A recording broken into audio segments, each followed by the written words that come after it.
Okay, good morning everybody. Can I welcome members, guests, members of the public, people elsewhere to this morning's meeting of the Police and Crime Committee. Our main item of business today is a discussion with invited guests on our thematic work on tackling the rise of violent crime in London. We have a few short pieces of procedure, then we can get into the main bulk of the meeting. Members, as ever, of the public may like to follow us on Twitter at London Assembly, and of course, no doubt, join the discussion on #Assembly. Please, as ever, put your electronic devices to quiet. That would be wonderful. Apologies for absence. Thank you, Chairman. Apologies have been received from Assembly Member Duval, and Assembly Member Arnold is substituting for him today. Okay, thank you. Item 2, declarations of interest. Can ask the committee note recommendation at item 2, and as ever, ask Assembly members to declare any other disclosable pecuniary interest not there described. Agreed? Accepted? Thank you. Item 3, summary list of actions. Can ask the committee to note the completion of ongoing actions arising from previous meetings as listed in the report. Agreed. Right. Item 4, the main bulk of the morning, which is a discussion with invited guests on tackling the rise of violent crime in London, which I'm sure everyone in this chamber will agree is the most serious issue in London at the moment. And I felt it appropriate because of the poignancy and significance of the issue we're discussing, that we do remind ourselves of the scale, and it is an unprecedented scale of violent crime we are currently experiencing. So I'd like you really just to pause and reflect about the lives that we have sadly lost so far. We have a very short and I think appropriate video just to remind ourselves of the significance of it.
Okay, thank you. I think that really does show the sobering effect of the loss of lives, and also there are very many other damaged people and damaged families that we didn't see there. And I think that really shows us why we need to, ourselves and the Mayor and others, do important work around that. So we've got invited guests today who are facing these crimes on the front line. So this is the first part of our work, and you're really welcome. Thank you for giving your time, because I know you're all busy people. Kenneth is, who's our paramedic, is I think his car's conked out somewhere, but he's on his way, which I think is good. So thank you again for coming along. I will say this, because I always do, is that we haven't got a lot of time this morning. We're going to work through it, but if there's anything you haven't brought up during the course of the meeting that you want to give us as evidence, please write to us, or indeed organise a separate meeting. So that's an offer that you must take away from you. So what I will do today is ask you unusually to introduce yourselves. I think it would be nice. So if you could just very briefly, we can go along, starting perhaps with Kieran, if you're happy. Just introduce yourself briefly, and then we'll go from there. Great, thanks. Hi, thanks everyone for inviting me. My name is Kieran Gill. I'm the Chief Exec of a new charity called The Difference. We exist to improve the life chances of some of the most vulnerable and complex children, and the way that we seek to do this is by training school leaders to become specialists in mental health and reducing exclusion from school. So this is a new charity which we developed through our research IPPR, which some of you may have been familiar with, and we intend to operate in our first year training school leaders in London and in Yorkshire and the Humber from September 2019. We'll have plenty of opportunity to call some more in to tell us much more about your work. So just a brief introduction, Colette, please. Good morning, everybody, and thank you for inviting me. My name's Colette Allen. I run an organisation called Hackney Quest, which is a youth charity that's been in Hackney for 30 years. I've personally been there 17 years, so I've seen an awful lot of changes happening in Hackney. We cover the whole of Hackney, but recently we've been focusing quite a lot on Hackney Wick area, so we've done a research project in Hackney Wick, Youth Voice project. Morning, everyone. My name is Darlington. I work for a charity called Ignite Trust. So we cover the Borough of Harrow, basically, and we specifically work with the gangs in the area. So my role is an employment support worker. So we work every day to try and get them off the streets, and we also work with people referral units in all schools to try and keep young people in education or try and get them into education and employment. I'm Leonie Bunkin from the Rugby Portobello Trust. We're a youth charity based in North Kensington and Kensington and Chelsea, and we work with 0 to 25-year-olds.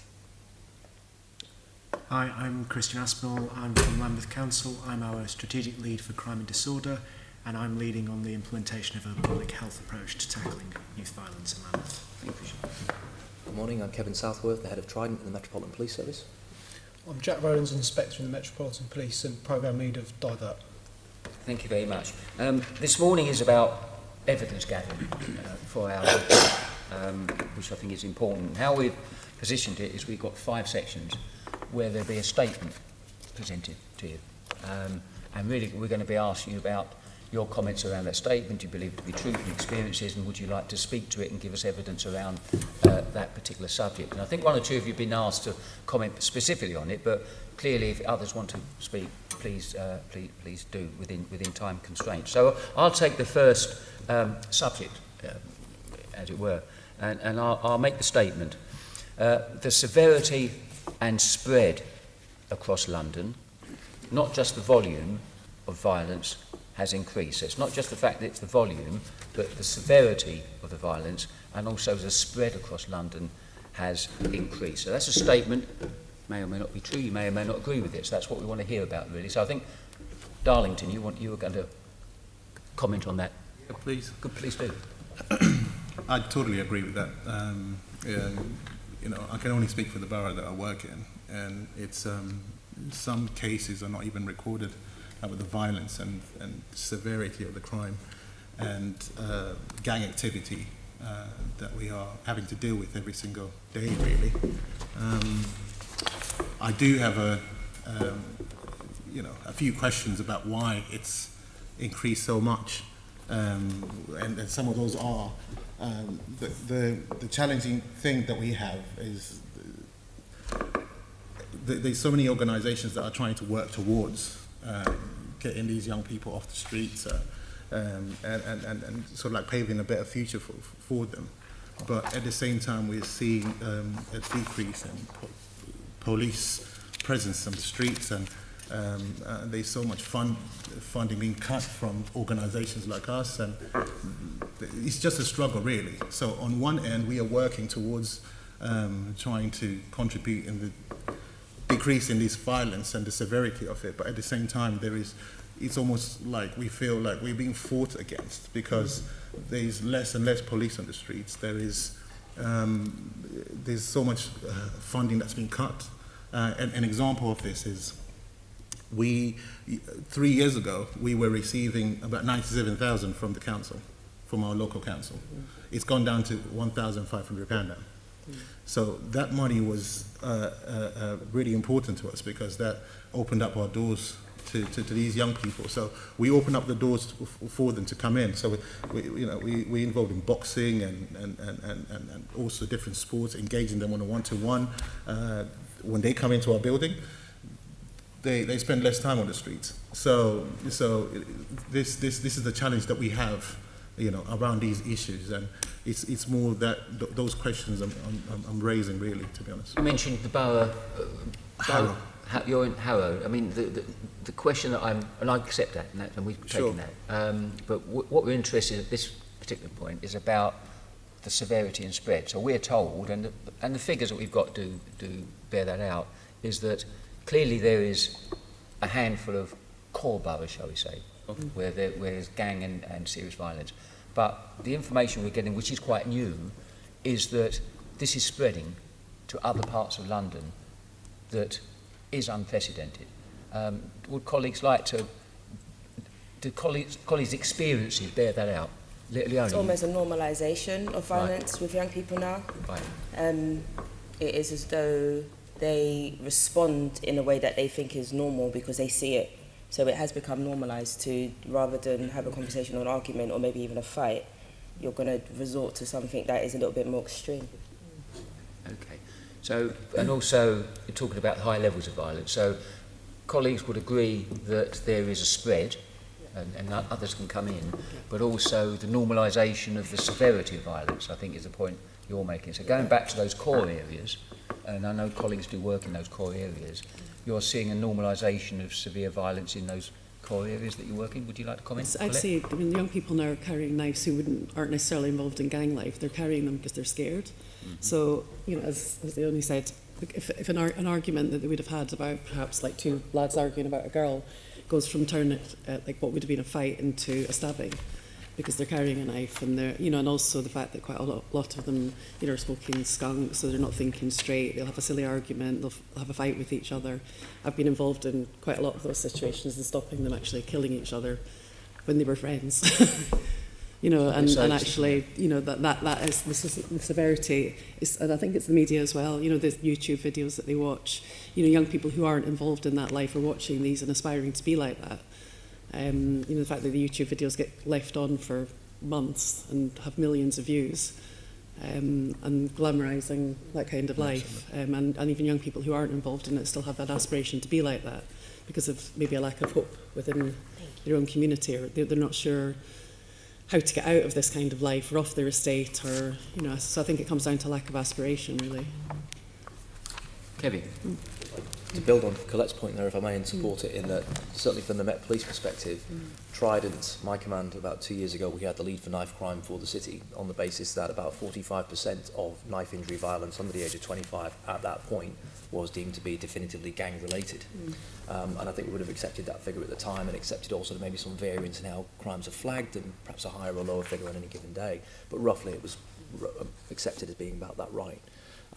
Over the next 2 to sort of years or so, we saw that percentage of definitively gang-related stabbings actually dropping off, and building again on Colette's point, we saw more young people involved in knife crime who we might not otherwise have expected to be thus, and equally with no definitive identifiable link to gangs per se.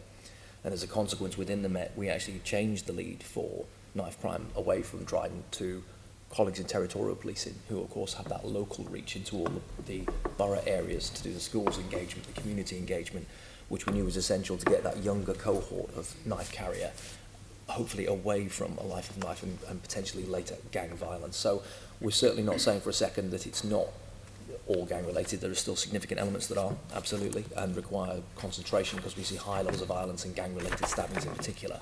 But I would agree entirely with Colette and other colleagues' observations that there is a wider cohort of young people and a wider spread of that violence, which is why, of course, we've transitioned the lead for it away from specialist area like myself into a more mainstream borough policing area. But of course, we all continue to work together under the new counter-violence task force. And a last point was around social media, which was raised. We're doing a lot of work with social media companies through both the Mayor's office here, MOPAC, and through our own senior leadership to try and help to take down some of the videos which are, as you say, provoking and inflaming, you know, acts of violence around the city. So there's a broad-ranging strategy in place. It has become less specialised and more local, reflecting the spread, which I think is the thrust of this part of the question. So I just thought that would be some perspective, sir. Jack? Yeah, my sort of view from a frontline practitioner view is police officers are feeling the effects of increased violence as well.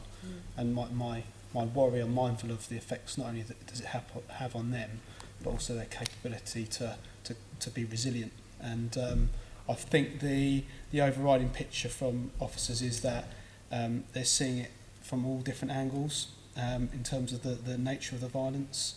And I think the way that they go about their work is such that they say, I'm dealing with 3 or 4 violent incidents in a set of 6 shifts, and I don't know what the solution is. And I think from our point of view, that's what they want to find now, is solutions, because they're seeing it amongst their peers and in the respective communities, for sure. Which we mentioned earlier about the propensity to use increased violence to settle differences. I think that's the change. So young men and not so young men would settle the differences in one manner 20 or 30 years ago. Now there seems a propensity to settle sometimes potentially minor differences, not minor to them, but potentially minor differences, by using serious violence. Is that something that's borne out with your experiences? Anybody want to... And it's also become fashionable now to be part, to carry knives, and there is websites and all sorts that are selling, massive swords and what they call Rambos and all that. So it's like it's quite a normal. It's a normal thing now for young people to actually carry knives. It's not, even those who are not afraid. It's just for the sake of probably street cred and notoriety. Just to know that you're actually carrying a knife is something that's kind of fashionable, So it's Okay. To bring, so we're going to do something about the lights. Some colleagues are not happy getting a light shone upon them, but to bring this to life in a way, what I'm going to ask you probably is there one experience or story, story, probably the best word, over recent times on this subject that has had a significant impact on you? Something that's actually said to you, this tells me why we've got a really serious situation in London. If there's one that you could briefly tell us about. Darling, you've got one. I've got numerous stories. Yeah, give us the first one that comes to the top of your head. Well, the first one is I had taken a group of young people to a football tournament in Shoreditch, and it was a lovely tournament. I mean, we were doing quite well, but just on the pitch, there was the usual arguing on the pitch, and he stepped on my foot, the ref is not doing his work and all that, and then literally it escalated from just the shoving and pushing to young people literally running back to their rucksacks and taking out knives. And it was like a war zone in a space of like 2 minutes. Over a football incident on the pitch. Just over a football incident. But what was interesting about it is they all ran to the to their bags. They knew what to do. They all thought, like, this is literally they just knew what to do. Right. Shocking. And you're talking about at least about 40 young people, and we were right in the middle, and that was quite quite a scene. Shocking. Okay. Anybody else got another one? Christian, you're... Yes, I mean, firstly, just to go back to the point raised there, I do think it's important that we remember that gangs and youth violence aren't the same thing, and they're often conflated very much in the press, but particularly about what we've been looking at over the last 6 months, is that whilst there's some crossover, a lot of youth violence isn't directly related to gangs. Yes, absolutely. Absolutely. And just in terms of the changes that we've seen, I think the biggest one for me is the fact that we now have to run routine weapon sweeps in our borough outside of schools. Because every time the police search outside of schools, look in bushes, look behind walls, they will find a significant number of knives. So knives aren't going into our schools, but lots of children and lots of young people are taking knives to school. Going to the school gates with the knives, yeah. Yeah, leaving them outside school and then picking them up on their way home, and it's often that 3 till 6 p.m. period where a lot of youth violence happens. Yeah, I mean, you're right, it's taken a while, but I think we have all got to a place where we are not conflating all gang violence with all knife crime. I think we've got to that stage where, and it's taken a while from that. Anybody else got any other particular experiences before we move on, Colette? Something that really touched me this week was talking to a young person that came to Hackney Press when he was younger, and then shockingly for me ended up in prison for dealing, because I just didn't think he was involved in that life, and I was asking him why he got involved in it, and he said he's a single mum from Angola. Dad had left when he was 5. He realised by the time he was about 12 that his mum was starving herself to give him what he needed. But at that point he'd been approached by people giving him money on his estate. They'd obviously picked him out as vulnerable, even though he still appeared to be achieving. He was doing fine at school and whatever, so he got pulled into it that way, and to the point where he thought he was quite clever and got caught. But he did it, you know, I thought that was really heartfelt, because he did it because he wanted to help his mum, and then he realised he could actually make money and help his mum and give her things that she'd never had. Yeah. And we had a conversation about, did his mum know what he was doing? And he said he was pretty clever, so he did hide it from her, obviously, till he got caught, so he wasn't that clever. But, you know, it's taken, I was just saying to Darlington, it's taken him, now he's 28, a long time to get back from that, because he's now, you know, productive member of society, but he's got that on his record. And not many people are giving him a chance, and I think that's really, really tough, because his reasons for getting involved in it are probably similar to a lot of young people's reasons for getting involved in it. You know, they don't intend to go and get a knife or do something to somebody. It's not the intention. It's because of where they live. Very often, their peer groups, their siblings, and it's really sad. So having sort of diversionary activities for them is really important. I mean, it's important for us to draw out experiences, because otherwise it's figures, numbers. Yeah, exactly. Hence we wanted to see the video, because this is people, this is families that are being affected. I think it's important. And each one of those will have been a different reason for that happening. And there's families and stories behind it. Yeah, definitely. Okay. Just in terms of experience, we had a few years ago, and just to remove it from the knife crime aspect, this mentality, because if you're talking about two young men and something's gone on between them, but one of them took the seats of a bicycle, so you've got the pole, and yanked it into his ex-friend's face. And that happened at the back of our youth club.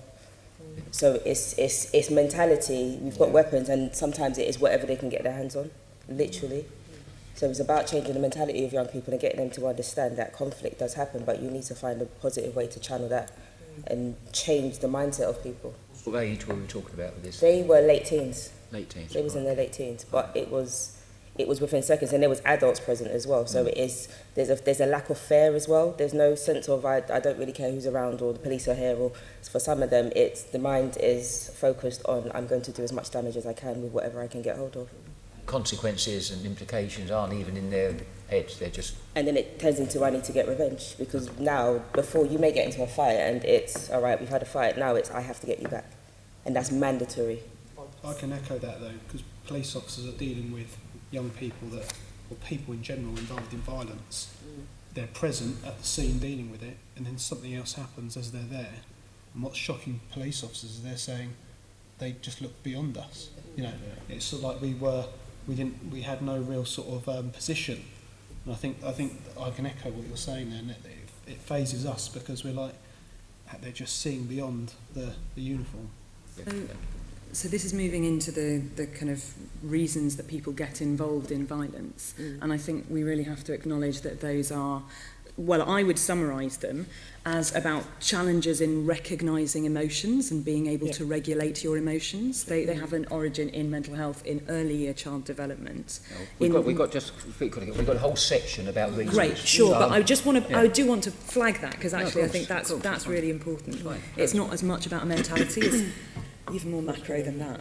Yeah. Okay. But particularly I'm going to be Caroline, but particularly around the severity aspect, that's shining out, and also you're agreeable that the spread, which is one of the reasons why the Met changed its command structure, because the spread is reaching out to the Bexleys and Bromleys and elsewhere where it may or not been before.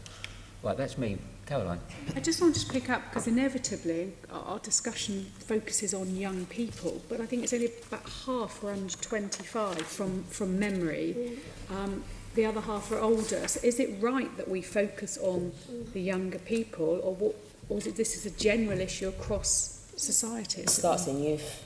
That adults don't become adults conducting themselves in that way. If you don't tackle a young person early on, they turn into adults that don't know how to function in society. So you have to start with young people. Some of these older people who've died, you're saying a lot of them have been involved. They don't start at 24, decide that I'm going to start selling drugs or become a certain individual. It starts in youth. I think a 20-something who's been killed by a gun or a knife is very much involved in the gang stuff and the drugs. The younger ones, I think it's less. It's a bit of probably half and half. But we've acknowledged that violent crime is not necessarily about gang involvement, but even other types of violent crime, so domestic violence, are about the origins of mental health, your ability to recognise your emotions, to deal with conflicts and recognise emotions in others and have empathy for others, and how normalised violence is. All of those things start in the beginning of a child's life and escalate potentially as they get older. level of violence, I mean, we're talking about the how severe it's become, but you're just saying it's just normalised, a certain level of violence is just becoming normalised in society. So I do think this is to do with what is the origin, like why are people violent, but it's to violence happens when violent actions are normalised at an early stage in your life, and yeah. The streets, to other practitioners, is it just normalised, a certain level of violence, and that's just going up and up? It really is normal now. On a day to day, we are breaking up fights, and it's just something that's just normal. And people are setting up wars and all sorts of so from school straight into the streets, and violence is just a normal thing now. Okay, thank you. We're going to move on to the next set of questions in a minute. However, Jeanette, you wanted, and then Yes. Peter, then we move on. Yes, Chair, thanks to all our guests here. This is a critical piece of work which will add to the mountain of work that's going on elsewhere. And it's just a couple of things, and I want to come back, and lots we're now hearing this use of the word normalisation.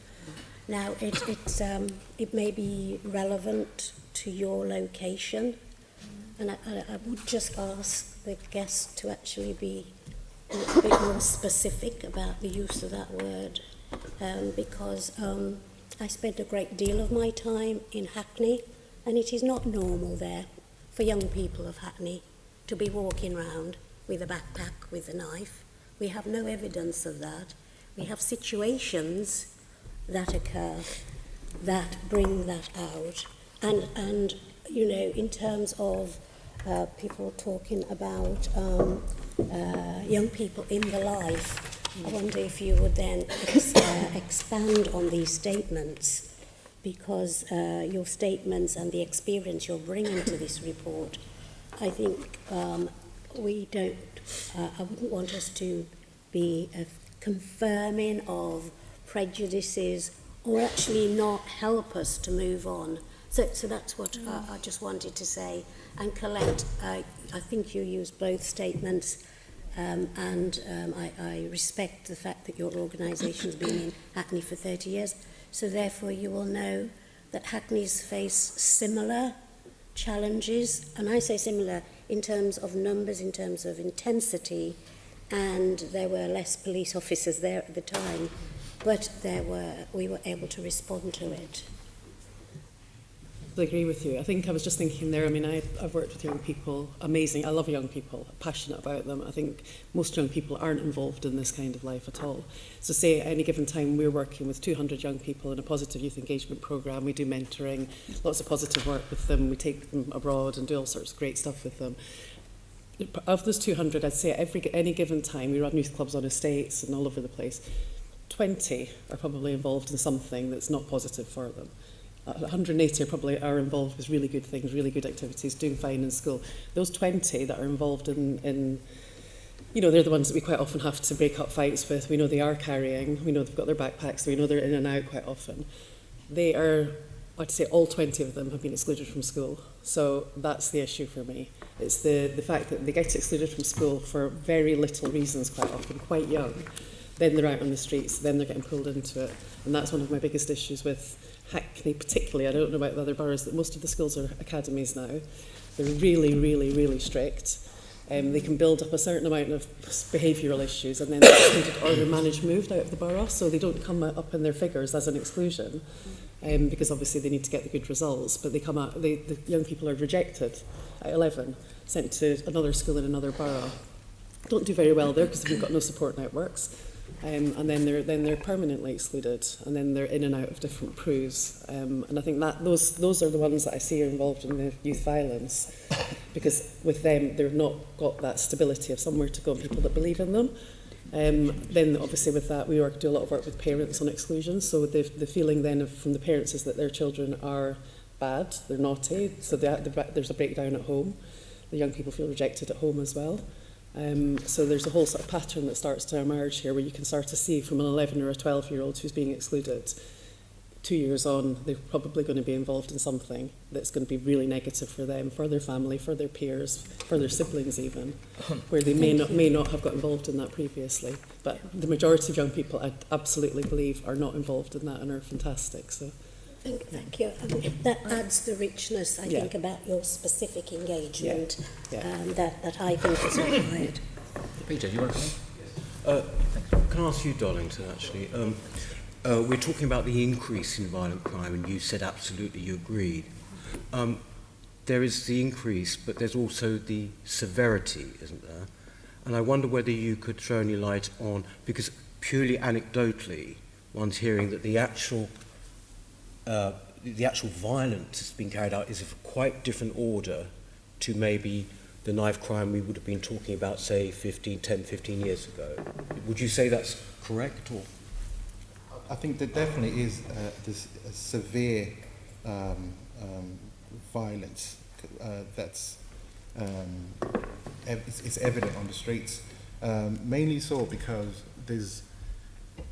it's accessing weapons is quite easy now. So because of that, it's really easy to hurt somebody really badly. I mean, we are constantly in St Mary's Hospital with some of our young people because their face has just been split open. They've had 2 days ago I was in St Mary's Hospital. So it's quite easy accessing weapons. So just because of that, just that fact alone, it's just the severeness of just the injuries and just what people are doing with these weapons, whether it's through fear, whether it's through gang activity, whatever it is, it's making violence really. It's just not about my nose got broken. It's now I almost got my hand cut off. So there's a difference now because there's a lot of access to some of these weapons that they're using now. So it's quite easy access. It's like the type of weapons. It's not like just putting a kitchen knife into someone or something. It's the type of weapons. And the way that they're used. I mean, one hears sort of stories that basically this is not just someone being knifed in the chest or something, but they've been pretty much ripped up, I mean, is this... what I'm trying to do is to get away from, if you like, sensational aspects of reporting to see actually what... Is this true? Do you recognise that picture, that it is actually terribly severe now in terms of what happens to people? Yes. Yeah. Yes. I would say from my perspective that we have had incredibly severe knife crimes in Lambeth for many years. 5 years ago, I was dealing with a young person who... Can you speak up? Sorry. 5 years ago, I was dealing with a young person who a fight escalated on a bus. They were stabbed 39 times. That was a level of severity and violence that was unprecedented. So we had those incidents a number of years ago. What we're seeing now is more of them because things are easier to access. So I wouldn't say that the individual severity of acts has gone up. I'd say that there are more of those very severe acts happening because we've been dealing with extreme acts of violence in certain areas for a number of years now. You're just seeing more of those. There was actually I read a piece in the Standard from last year. You might have seen it. They talked to various gang members who've been in prison. Can I just quote? I mean, I'll just quote. This is a guy who'd been in jail. He was a Wayne, and he was asked, "Do you think it's more aggressive and worse now?" And he said, "Yes." In his view, it was in the last 10 years. Various gangs, so he mentioned Somali and Congolese that had come to London and taught us a whole new level of violence. Now, does that sort of ring true to you? No? This is from his... Not in our area. No, I would have to say, I mean, we have a large Somali community in Lambeth and they are not actually the originators or main area of high levels of violence in the borough. So I would say no. No, but this is from his mouth, so You don't recognise that. Well, not in Hackney. It's an interesting statement because you do find a lot of young people in our area from those backgrounds too. But it doesn't necessarily mean they were the originators of the violence. Yeah, I think that he was talking about he said the arrival of gangs or whatever, or people, not people necessarily already here or whatever, but this is what he's pointing out. So this seems quite prescient in that it was an article that came out last summer before we had the sudden thing. But you don't, it's not something you think is right. I wouldn't agree with that, no. What I would also say is that although obviously in the last 6 months there's been a large number of extremely tragic deaths and a noticeable rise, that actually in many London boroughs, including our own, we've actually seen serious youth violence been going up for the last 12 to 18 months. It's just that the last 6 months in particular has really caused a peak that has brought it to attention, but this is not a change that's just happened. This has been a year, 18 months in the making now. Thank you. Chair, if it would help perhaps, I'm afraid I don't have the data with me here today because I wasn't sure I'd need all of it, but we could write back to the committee if it would help with a breakdown of the different levels of violence that we see in knife injury violence, contrasted with the previous year. And therefore the panel would have some empirical evidence, so that, taking Ms Arnold's point forward, so we're not accepting something as fact without the statistical backup for it. It would only give you sort of no injury, minor, moderate, severe, fatal, but it would be something for the panel to look at the overall cohort of knife crime. Okay, right. I'm going to bring Susan in for a brief, and then we're going to move on to the next block of questions, because what we're going to try and do is keep the questions within the subject statement members, if that's possible. I'll leave it to... Okay. Yeah. Right, so Sian, that's for you. Okay, yeah, we have touched on some of these issues already. It's very hard not to start and then break out into all the different things. But I wanted to know, for those of you who deal with communities on a daily basis, what are the communities of London telling you about the involvement of their young people in violence? We're having a session to listen to people directly, but as practitioners, what can you tell us about that? I sort of looked at it from two perspectives. What are young people saying about it, and what are the people in the community that I work with saying about it, or what's my view on it, I suppose. So we, as I said earlier, we did a research project in Hackney Wick, and you could actually take the young people's views and put it probably all over Hackney or all over London, and what young people think about living in a sort of changing city or changing area. What came out of that was that young people want the same as everybody else. They want respect, they want belonging, safety, money, status. Some young people, that's fine, they get that. They get what, the same as the rest of us are, would like. A lot of young people, however, feel that they have a real lack of hope because those opportunities aren't there for them. They have a lot of, obviously with the regeneration, they're seeing it around them in Hackney Wick, Hackney, probably every borough, and it feels like it's inaccessible to them. It's happening around them, it's happening to them, it's not happening with them. And I think, we're trying to really build some of those bridges, as are a lot of really good youth organisations working in the community, with sort of the new communities moving in and the community that's been sort of living there for a long time, and building bridges and sort of hopefully reducing some of the dissatisfaction. Young people want the opportunities that are in the Olympic Park, and they want the opportunities that are in Stratford and the Docklands, but they don't know how to access them. So they're saying that these flats that are being built, they'll never be able to live there. These places, these companies that are moving in, they'll never be able to work there. So therefore they become quite dissatisfied with their lot. You combine that for them with a lot of, I think up to 40% of young people in Hackney are living in severe deprivation still, even though all of this is going on around them. So they're still living like the boy that I spoke to, 15 years ago. He wanted to help his mum out because he realised his mum was starving herself. This is still going on now. We're working on estates where the young people are really, really, really deprived. So the deprivation's got worse, I'd say, if anything. The regeneration is having a positive impact, but it's also having a bit of a negative impact. Again, coming back to the school exclusions, they just feel they're getting excluded from society. Therefore, they feel like they're not worth anything.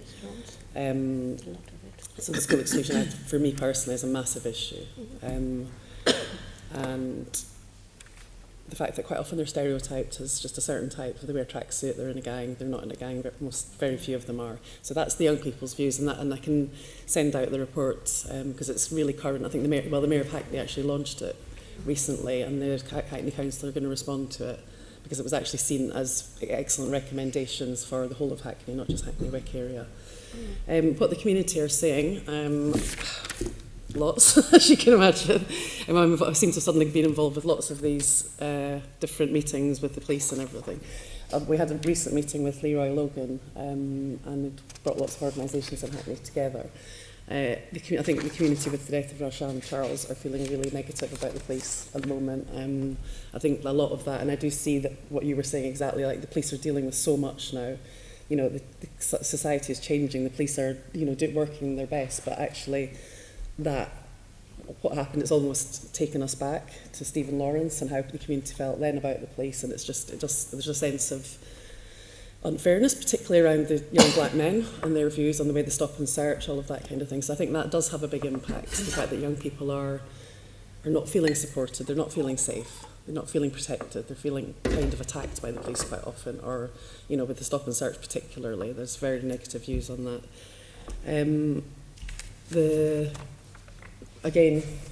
As we said, we've been working on the ground for 30 years. We've had cut after cut after cut. The pots of funding that are available, you know, the Young Londoners Fund, everybody's going to be going for that, everybody. So, you know, surely an organisation maybe like London Youth should be saying, well, these are the people that are already doing it, you know, trust us, because everybody's now fighting against each other to get the same pots of money, and we're trying to do the really hard work as well at the same time.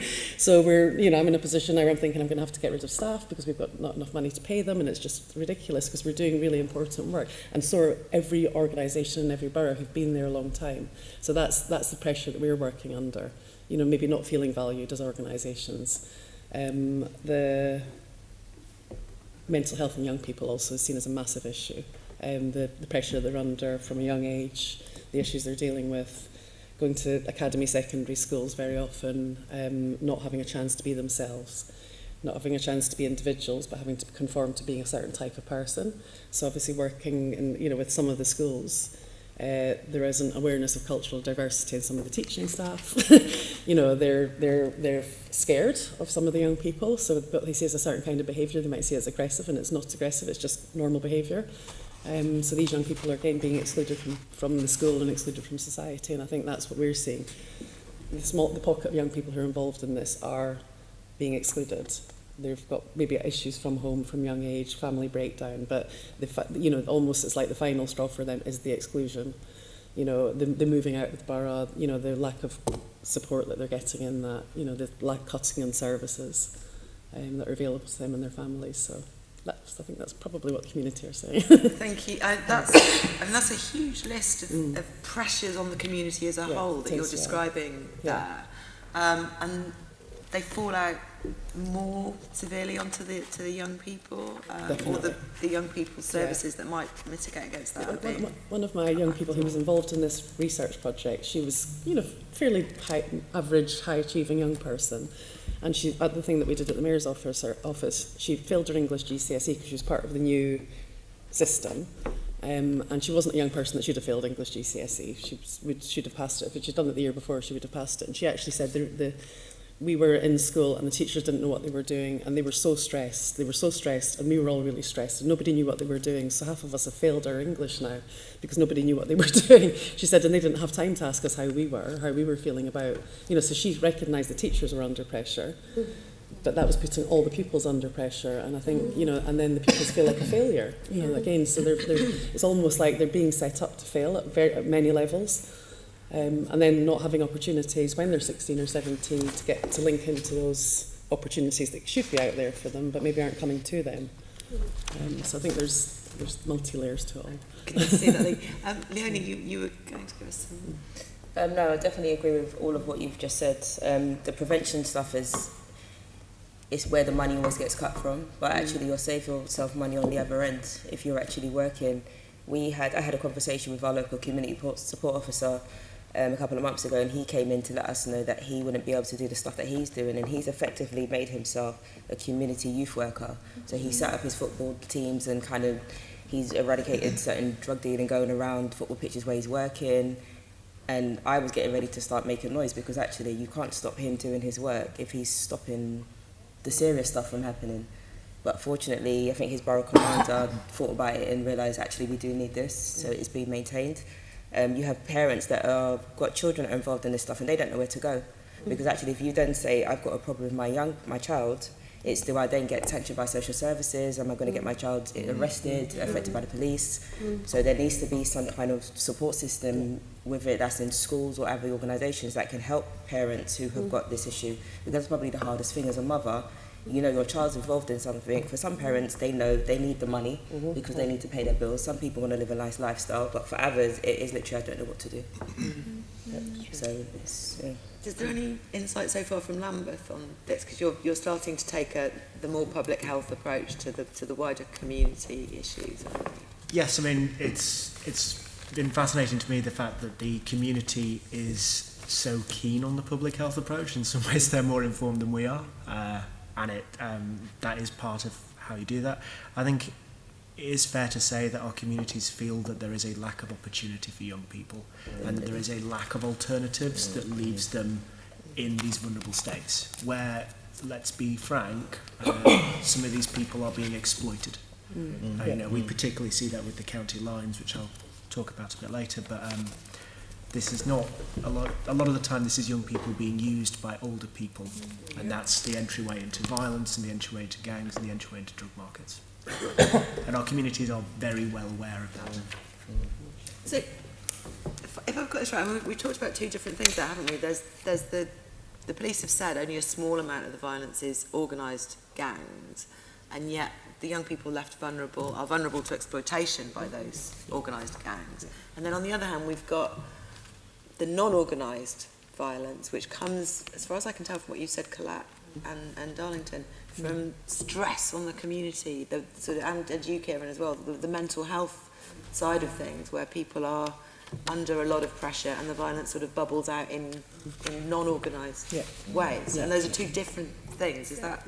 So I think exclusion is a really interesting kind of case study and predictor of later violence, because we know that 1 in 2 prisoners were excluded when they were at school permanently, and actually a greater proportion were temporarily excluded when they're at school. And the reasons for exclusion tend to be kind of precursors to later serious violent crimes, so they include violent incidences in school, and also kind of comorbid challenges that young people face. I just want to highlight, I'm also a practitioner, so I'm a teacher. I worked in Tower Hamlets and then later in Westminster, and the research that we've done has been national, but also speaking to teachers and school leaders across London, where, funnily enough, despite the fact that we've had this great London school story in terms of the academic outcomes for our students, there are higher than expected proportions of children squeezed out of mainstream education and being educated in schools for excluded pupils. So I've got a kind of list of our local authorities, but in the kind of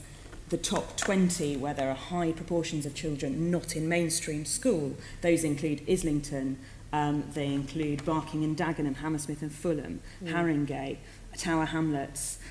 So this is a problem kind of particularly in London. And what teachers and school leaders are saying to us is that there are increasing numbers of safeguarding issues that the young people are experiencing. We talked about normalisation of violence on the streets, but also normalisation of violence in the home. Domestic violence is a key safeguarding concern that school leaders are increasingly worried about, and their teachers are not equipped to recognise the effect of trauma on a young person who's now already starting to become violent in school or around school, or to have addictive behaviours like drug and alcohol involvement. And they're not only not able to recognise it, but they're also not quite sure what to do about it, how to more effectively work multi-agency, and what interventions can be led from within a school when a child starts to become violent that could in 20 years later mean they kill their partner, or in 10 years later mean they stab their best friend. And actually that's a huge challenge for me, thinking about school exclusion, how we reduce that, which can escalate involvement in crime, but also how we equip teachers to be the front line of that kind of more broader public health approach. Just on that note, we try to get into schools, just in terms of outreach, to let them know about the services that we offer, and it's one of the hardest things that you can do. Like, even if you're saying we've got free workshops and stuff, the schools don't want to be seen as having a problem, but actually you have got a problem, you need to address it. And the multi-agency thing is important because you need to work with the community in order to deal with young people as a whole. It needs to be a holistic approach to how you raise young people in the community. And we did have a kind of Every Child Matters agenda, which did encourage more of that multi-agency working. Over the last few years, we've seen schools start to kind of narrow their approach. And rightly they're focusing on attainment, but actually that can involve being a bit myopic and just thinking about that at the expense of some of that more proactive stuff. And it is a little bit about accountability. It's about data sharing between services, and it's about practitioner knowledge about why this is important and should be their first priority. Inspector Rowlands would like to join in. The overarching thing to bear in mind here is violence is ultimately a disease. Violence is ultimately a disease. If you've got the propensity there, if you've got the social factors there, violence will occur, and it doesn't discriminate against anyone. So I think that, echoing what you're saying and everyone else is saying, violence can start to inhibit itself at zero from birth. And I think the paradigm shift that is required is such that we need to start looking at the solutions pre-conception and at birth and going all the way up to adulthood. The issues with that is it takes long-term commitment from everyone, from communities, from political leaders, from leaders in local authorities and police, but ultimately, if you don't tackle it there, we're just going to carry on dealing with the causes and the ultimate outcomes of violence. So it's something that we need to adopt. Public health approach is the way forward. It's something that will mean that as police officers and as practitioners, we don't then deal with violence because we've dealt with it before it's happened. And I think that's something to really bear in mind here. Can I ask one more thing before we move on? Is that okay? Because I think you just mentioned the disease sort of metaphor, and one of the things about that in terms of the wider community is the idea that witnessing violence, it makes it's contagious. Obviously, there are more communities now who are witnessing violence in their midst. What's the impact of that on the wider community as well as other young people in terms of their propensity to?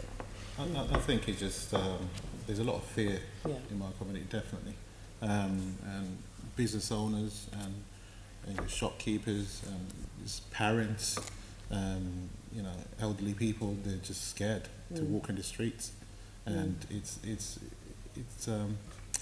really sad to see because we've had to usher some people to their homes sometimes because there's 30, 40 young people just congregating in the corner of the streets, and local residents are scared, and a lot of people are actually quite fed up, and I mean that puts a lot of pressure on the police, but I do think the police are also doing quite a lot, and they're being stretched, and there's just not enough police out there. And I think there has to be that presence of the police out there, even more now, because the violence is just escalated. And it's obviously, young people can't help but to be stereotypes. Some young people are just in groups, and they're just walking home, but they're just considered as a gang. And, so people just don't know what to think anymore. But whenever you see a group of young people just walking, you're thinking, okay, I need to be careful. So it's really hard. I think it affects a lot of businesses as well. And young people sense that as well, even if they're not involved in it, they sense that people are a bit scared of them. They want, I think it's a breakdown of sort of that community. And one of the people that was killed, Daniel Frederick, he was a youth worker in Hackney and had been a youth worker and was involved in trying to stop young people fighting each other. So, I've got involved with young people trying to stop them fighting each other. But it does make these kind of things make you hesitate and think, should I, shouldn't I? I think instinctively, if you're working in the community, you would. But then when you hear that people are getting killed for doing that as well, it's so there is a lot more fear now than there used to be.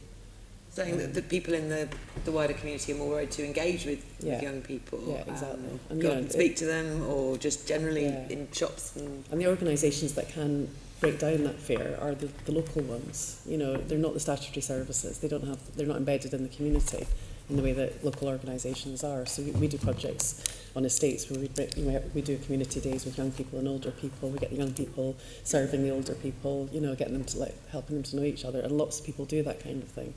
Just we've got no money to do it anymore. You know, we know what works. We used to run a PRU as well, so I know what works in terms of working with excluded young people, getting them back into school, helping them feel accepted and cared about during that time when they're going through the fixed term exclusion or permanent.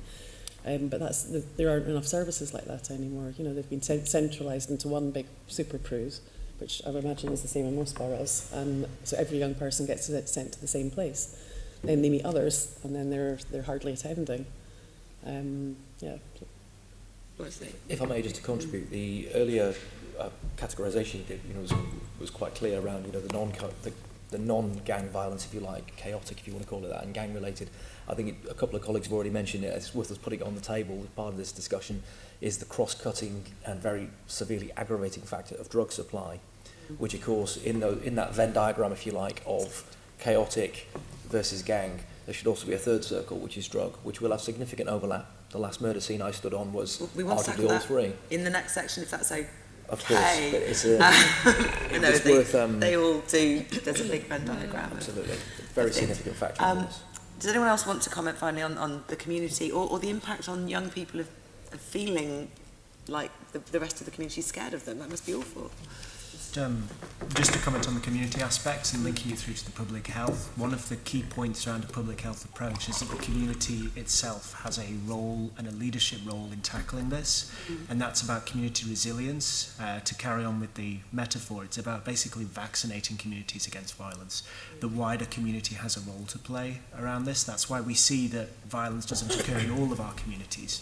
So we need to look at those communities that are vulnerable and work out how we can support them to tackle violence in their area and to change their cultural and social norms so that it no longer occurs at such a frequency. Okay, just one final thing. I mean, one of the things that Colette talked about a lot was economic pressures on families. I mean, should we ignore that and talk mainly about cultural issues, or should we make that an important part of this discussion? Yeah, I think it's like, especially living in a place like London, young people, as I said at the very beginning, they want the same as everybody else, yet they see, as they start, you can sort of see the little switches going on when they get to sort of teenage years. They're thinking, I don't have those opportunities, I'm not in a position to get out of this area that I'm in. I'm never going to be able to buy a place. I'm never going to be able to have those jobs that other people are possibly going to get, and so I think this sort of, and that very often comes from the issues that, 40% of young people are living in severe deprivation, and that is a massive issue because that causes a lot of the other issues to happen. I think so. I do think it is something that definitely needs to be part of this as well. It's one of the root causes. We know that there's a strong relationship between growing up in child poverty and mental ill health, and that the kind of mechanism for that is often parental stress and parental mental ill health. We know that there are more and more children interacting with social care every year. We know that there are more and more children against whom sexual crimes have been reported. Concerning children, there are more and more sexual crimes. And we know that those children are much more likely to be excluded from school because they're already having troubling behaviour and potentially being violent, though that's not the only reason for exclusion. But you're 4 times more likely to be excluded if you come from a low-income home. And you're 10 times more likely if you already have a mental health need that has been recognised. You're 17 times more likely if you are interacting with social services. So it's definitely about your family environment and how safe and supported you are in your intellectual but your emotional development. And I'd really recommend, in terms of starting at zero, that the committee look at Sue Gerhardt, Dr. Sue Gerhardt from Oxford University, who's written a lot about the kind of public health approach that we need to have to the fact that early developmental trauma has huge long-term repercussions that are incredibly expensive. By the way, £2.1 billion is the cost of excluded children going on in terms of the state. We're moving to our next group question. We're sort of flowing in. You're fine, are you? Caroline. Then. Just picking up on that last point, and there's one point earlier, is more investment needed in support for parents then, as well as investment in youth services, which we all talk about, but helping parents and families? Interventions that work with families around their children do have huge impacts on those children's mental health and their conduct and their ability to control their conduct and to reduce criminal or violent activity. And I'd like to recommend that people visit the family school in Islington, which is run by the Anna Freud Centre, doing really innovative and great stuff working with families to get children reintegrated to school, but also to improve their mental health so they're not having these conflicts and things aren't escalating. I think, yeah, the sort of family work needs to be done in the community, and, you know, any connection with sort of social services and family workers, the parents just go into fear mode. So, you know, it's the investment in the communities who are there and have the trust of the families. That includes investment with parents that have just become parents, postnatal depression, you know, the early years attachment focus, health visitors. That is the investment that's needed also, and we can't overlook that either. Right, Peter, do you want to introduce a third subject matter? We've actually covered so much about why young people are getting involved in violence. Steve, Mr. Chairman. Mr. Chairman, I think we've sort of almost covered why people are getting involved in some points, I think. Yeah. I cut off the drugs discussion. Yes, I was going to say, so basically, could we start, therefore, by just talking about, for example, specifically the drugs aspect? We had a sort of a summit here recently with the Home Secretary, she then was, and she's talked very much about the importance of drugs in this new hike in violent crime, and also, for that matter, county lines and how it's going outside of London and what have you. Without wishing to sort of suggest the answer to you, what can I ask you actually, Detective? How do you see drugs in terms of the current level of violent crime? Do you think it is the thing? I think it is arguably the most significant, certainly not the only thing, but is arguably the most significant contributing factor. Because if you take the cross-cutting themes we've already discussed here today, gang crime, the lifeblood and the commodity of gangs is very much drug supply. If you take county lines as a phenomenon of that, or the organised criminality, the commodity in question is invariably Class A drugs crossing county borders, fueling child criminal exploitation and other types of exploitation. If you then take, you know, Kieran's point about mental health, whether as a precursor to mental health problems or as an exacerbating factor, drug misuse will contribute. Truancy in school, lack of opportunity, as a colleague mentioned before about someone with no opportunity in a potentially deprived environment may see a career in drug supply as being quite lucrative, which is not, of course, a road we want them to be taking, because inevitably it'll lead to further exclusion from mainstream society and inevitably put them on potentially an adversarial relationship with us as the police. Of course, inevitably we have to stop drug supply where we can. I think across the board, as a driver for violence, just as an indication for you, my command Trident seizes most of the guns that we recover in London. 7 in 10 of every lethal barreled firearm that we recover in this city is recovered with a stash of Class A drugs with it. So in this city, very much... That number, sorry, is how? 70%. 7 in 10, yes. So, and bearing in mind we recovered 1,000 lethal barrel firearms in the city last year, which was up 300 on the previous year, a record-breaking year for us. Gives you some indication of the level of lethal barrel firearm supply, which is wrapped around drug supply. So in this city, it's safe to say, the head of Trident, I have to stand by this, the gun is very much the tool of the drug dealer in this city. Whether that drug dealer is then definitively gang-related or organised criminal or a lone actor, it is yet again further evidence that the drug supply significantly fuels violence. And of course, beyond guns, which are thankfully still slightly harder to obtain, knife is then the next choice of weapon. I'm sure colleagues Darlington would agree. You know, youngsters, many who aren't carrying a knife may well be carrying a drug stash or both. You know, there is a significant overlap, I think. And I did describe before, I think, you know, building on your point, Ms. Berry, about a Venn diagram of sort of chaos and gangs. I think the third circle in that Venn diagram is drugs. And sometimes individuals who are involved in violence will exhibit all three: a bit of chaos, a bit of gang membership, a bit of drugs. Sometimes it'll be bits of each. Forgive the rather vivid metaphor there, but I think it sums it up quite well. And that stat certainly is quite stark. 70% of guns are recovered with a stash of Class A. And not an insubstantial cash as well. There's a particular hierarchy, isn't there, in drug gangs, as it were, and there are the guys at the top. Anecdotally, again, sorry to keep using this, if you have to, you know, you hear that there are also lots of very young kids now getting involved. And are they sort of presumably at the very low end of this whole racket, right? Yes. They're the ones that are basically being groomed. They're the ones, like the boy I was talking about, that are being picked out on their estates as probably slightly vulnerable at home, or associated with other, you know, maybe they have siblings that are involved in it. they're disposable to the man at the top. You know, he doesn't care about them. They think that they do. They think they're being looked after. They think they're being protected, but they're not really. They're actually the disposable ones. So that, and they're, you know, that sort of 12 to 15-year-olds, they quite like it because they're like, oh, I'm part of this gang, I'm part of this group now, and these older men are looking after me, and they've got my back, and I've got these trainers now, and I've got this. So it's almost like they quite enjoy it. You know, they quite enjoy being involved in it because it gives them a bit of status. When maybe they have been excluded from school, their families are angry with them, so they feel there is the sense of belonging, but they're not really belonging because the people at the top, who are actually the main guys, they don't care about those young ones. They're using them, they're grooming them, they're using them, and if they end up involved in sort of violence, they're not really that bothered because they don't really know them.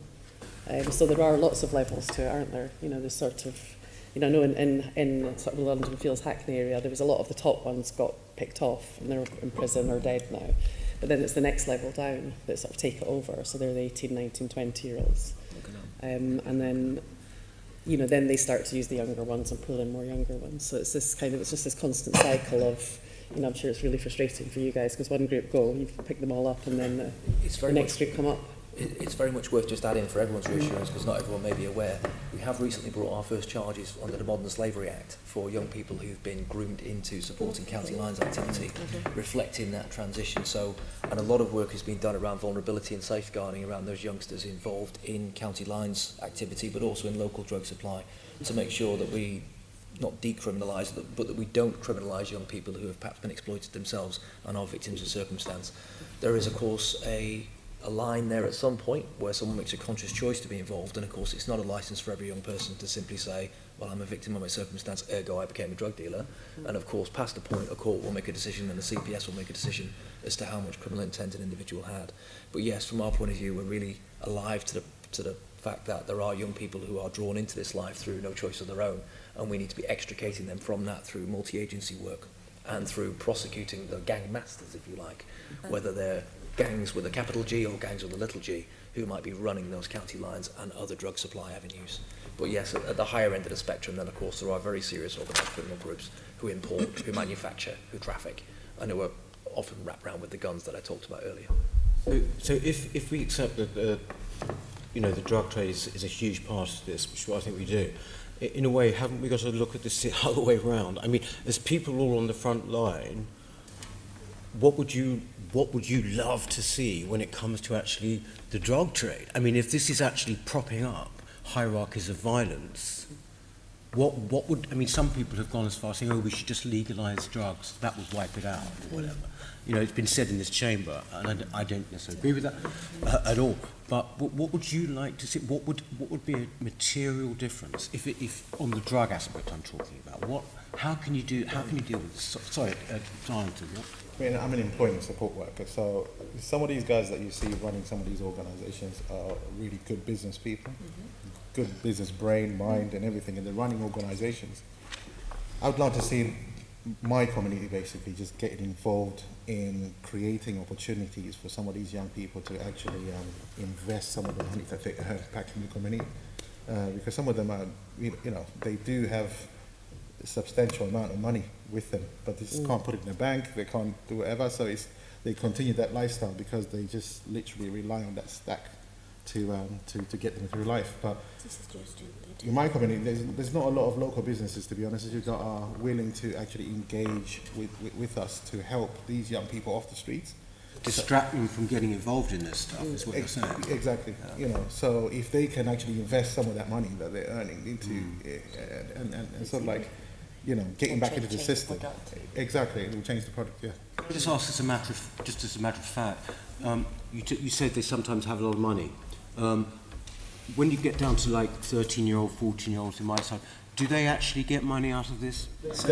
Small amounts. Not really. Small amounts. Tiny amount. Yeah. It's the sense of being part of a group. £100. They work 24/7. Yeah. 24/7. They do. Yeah. And in the event of them not picking up that phone at 2, 3, 4 a.m, the price then gets transferred onto them as a debt, and that's how quickly the slope starts.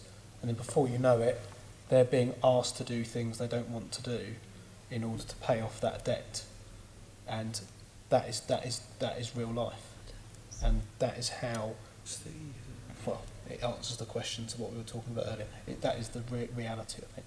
I think a real step on that journey is that teachers don't really know anything about that. And I've heard stories of children as young as 10, 9 in primary school groomed at the gates to be involved in gangs, kind of tangentially initially and then brought in. And actually, that's a safeguarding concern, that a young person is being groomed by an older person. But it's often misconstrued in a school, and we're seeing...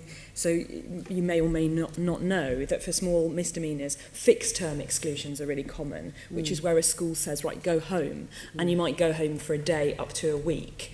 Now, actually, in that situation, where is that child? They're back in the environment which is causing them the distress and the safeguarding threat. You know, it could be domestic violence at home, but it could also be a kind of grooming situation. They're more likely to be on the streets, and it escalates and exacerbates that kind of getting drawn into criminal activity. And it's partly because schools just are not aware of how their behaviour policies can be feeding into that kind of stuff. And asleep at work, falling asleep at school. Absolutely. It's not necessarily seen as a safeguarding concern. Exactly. Because we're not live enough to that issue. Just to address your question earlier as well about, addressing it from the other side, if you like, from the drug supply side. Certainly from the Met Police point of view, we would never buy into any suggestion of legalisation, but I think what we would say is that we need a societal shift in attitude towards drug misuse across the board, because what we see, of course, is a massive demand, which, of course, is what all the supply is about. And invariably, of course, it's not the communities who are seeing the violence who are actually behind that demand. So all too often... This is the whole point, it seems to me, that we've got all these middle-class white people sitting in Notting Hill saying, isn't it wonderful we can have a joint and all the rest of it. I think Diane Abbott actually once pointed this out. She said why she was against it is that basically the way that drug arrived there meant basically carnage for these young kids in certain other areas. So you're not right. Okay, good. And just a straight anecdote for that: we recently prosecuted a hardened drug dealer who was eventually prosecuted for attempted murder by shooting, and in the process of convicting that individual, we actually sustainably, proactively targeted and watched him dealing, to people who should know better, people from other walks of life who are leading otherwise legitimate lives, have no idea that their friendly local drug dealer is actually a killer in waiting and has indeed discharged a weapon several times at people. So there is I think that's the sort of societal shift I think we need, is an awakening really across the city, that if there is demand at that level, everyone needs to take some civic responsibility around that. What are the drugs that are, is it, because I hear a lot more about heroin now, used by people and crack and... Indeed. Cannabis, as you know, is widespread in its misuse, but of course cocaine is particularly a drug of choice and often distilled down into crack. Heroin maintains kind of a baseline use, and there are figures which I can provide for the committee if required around overall usages. I wouldn't pretend to be an expert in the demographics of drugs, but certainly those are the main areas of drug misuse. We do see increased use of things like hallucinogens. There have been spikes in usages of things like spice, which people may be aware of, and of course certain things that people often wrongly refer to as party drugs, your GHBs and your other types of drugs like that. Crystal meth has recently appeared on the scene in more numbers. So there are different types of drug. The main one at street level that I think would concern this panel the most would almost certainly be cocaine made down into crack, occasionally with heroin thrown in as well, but at the same time, that's not really a transition in terms of the type of drug that we see. We're not seeing burgeoning new drugs, if that makes sense. But what we are seeing is an increased supply and demand of those mainstream drugs, which invariably does come from within, at a street level, from within those communities most affected by the violence.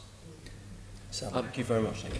I'll begin. I've got several colleagues to speak, but whilst that subject has been raised, I don't expect Met colleagues to answer. I'll have an Andrew Boff moment. Sometimes I'm conflated with Andrew Boff. The cannabis legalisation issue from colleagues that side down, very briefly, talking about the supply, the violence involved with it, blah, blah. Said no. Would I think they all just said no, didn't they? No, I didn't hear anyone from this end of the... No, this side. Yes, can I continue, Peter? So this end, just briefly, it's a fair question to be asked. Legalisation of cannabis, would you support that in terms of affecting crime and young people in London? Not at all. No, lots of no's. Good. I mean, there's evidence that exacerbates mental Andrew would expect this question to be asked, and this is really useful for the practitioners giving us a response. I think the effect of, if we legalise cannabis, the fact that young people then will be openly smoking it from a young age, and the effects of their mental health, their motivation, everything. So I would say no. Good. You know, There needs to be start education smoking around weed cannabis. before school. I think there just needs to be a lot more education around cannabis, because there's cannabis and there's the skunk. There's two different issues. The skunk is kind of lined with drugs that are not cannabis. So there's two different issues. You're talking about cannabis, it's completely different. I just thought I'd pursue that on behalf of one of my colleagues. Right, good. Jeanette. Yeah, I mean, I've sat with Andrew on this, Chair, and I'm glad you brought this in. And I just think, and I share Andrew's point, that if I walk around, I'm more aware of the smell of cannabis on the streets of Islington, Hackney and some parts of Waltham Forest than the smell of the flowers in the garden. So the issue is it is being used, and it's then an issue about a starting point of criminalisation of a number of young people, the excluded, who then, because they're criminalised, then are, if you like, given up as a product to the criminal system. And I do think that we need a much more wider debate if we're going to put anything about legalisation of cannabis into this report, because it's not, for me, a matter of do you support it or do you not. If you put it alongside the damage that is done, and I say this coming from many, many years of nursing in an A&E, I saw many more deaths and disaster in families from drink and alcohol.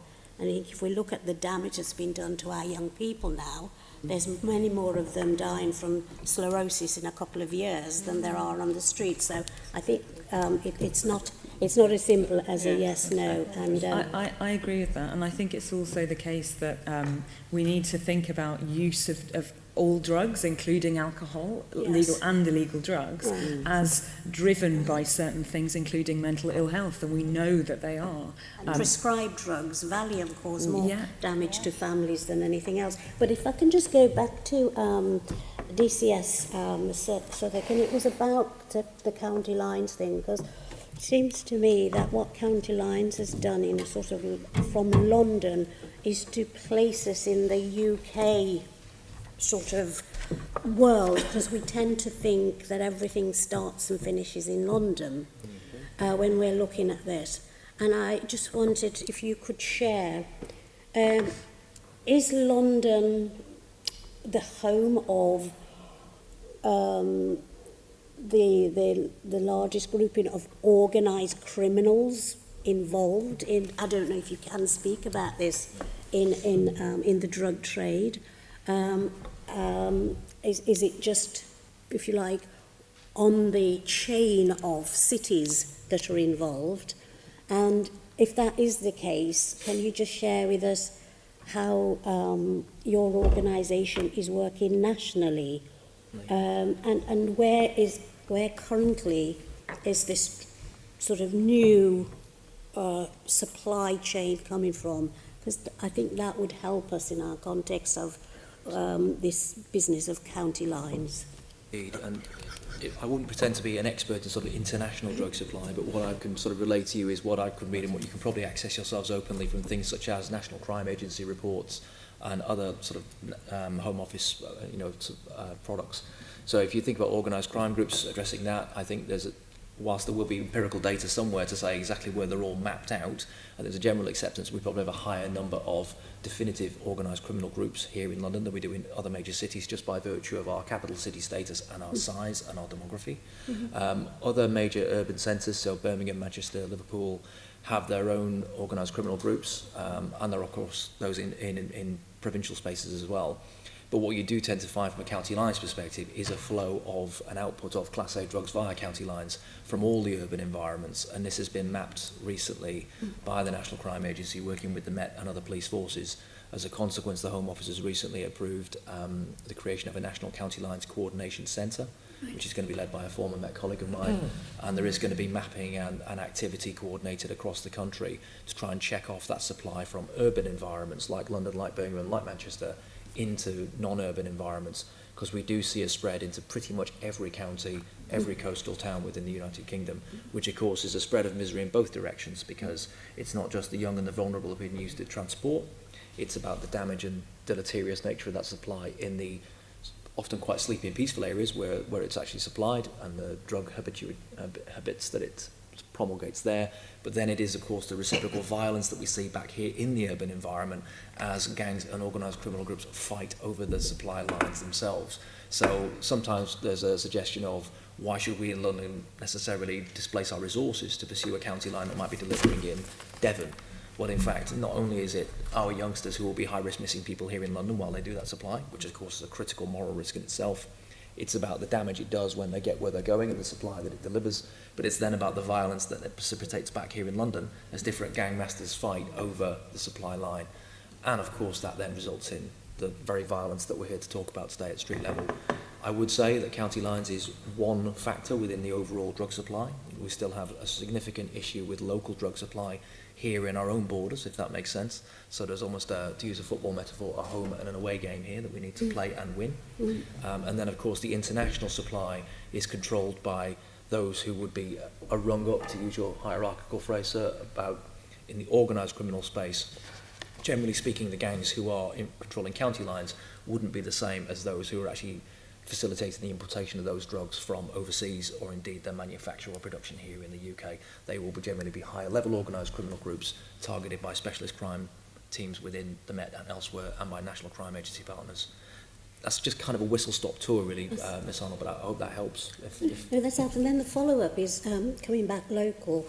I know from a number of incidents within my constituency that we run a risk of the current boundaries. So we tend to talk about the 32 boroughs that we know, and that really has no meaning in what's going on now in terms of gangs and movements, because they have a different, if you like, geography, and that's why, if you like, you find one gang from north coming into northeast.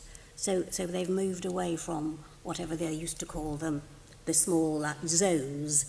And so when we identify a death or a fatality in a borough, that fatality, the decease, doesn't really need to belong to that borough, or the perpetrator doesn't have to be in that borough. It's just that that was the locality that they confronted each other.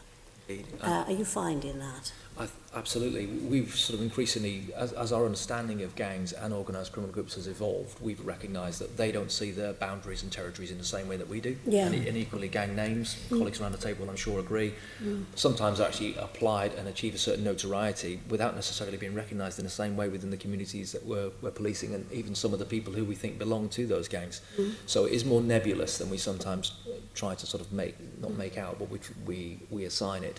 And within that, the Met is restructuring, as you will all know, I'm sure, into what was 32 boroughs. It's moving into 12 BCUs. Yes. And our specialist crime, so Trident included, are all restructuring to go into a more regional structure. And the very reason for that is recognising the fact that cross-border crime, as we used to call it, isn't really cross-border at all. It's just villains not recognising the borders that we once knew and simply offending wherever. And we do see murders from gangs in South London occurring way up in North, and vice versa, east to west, and so on and so forth. So they are transient, absolutely. They don't recognise our boundaries or even our identifiers.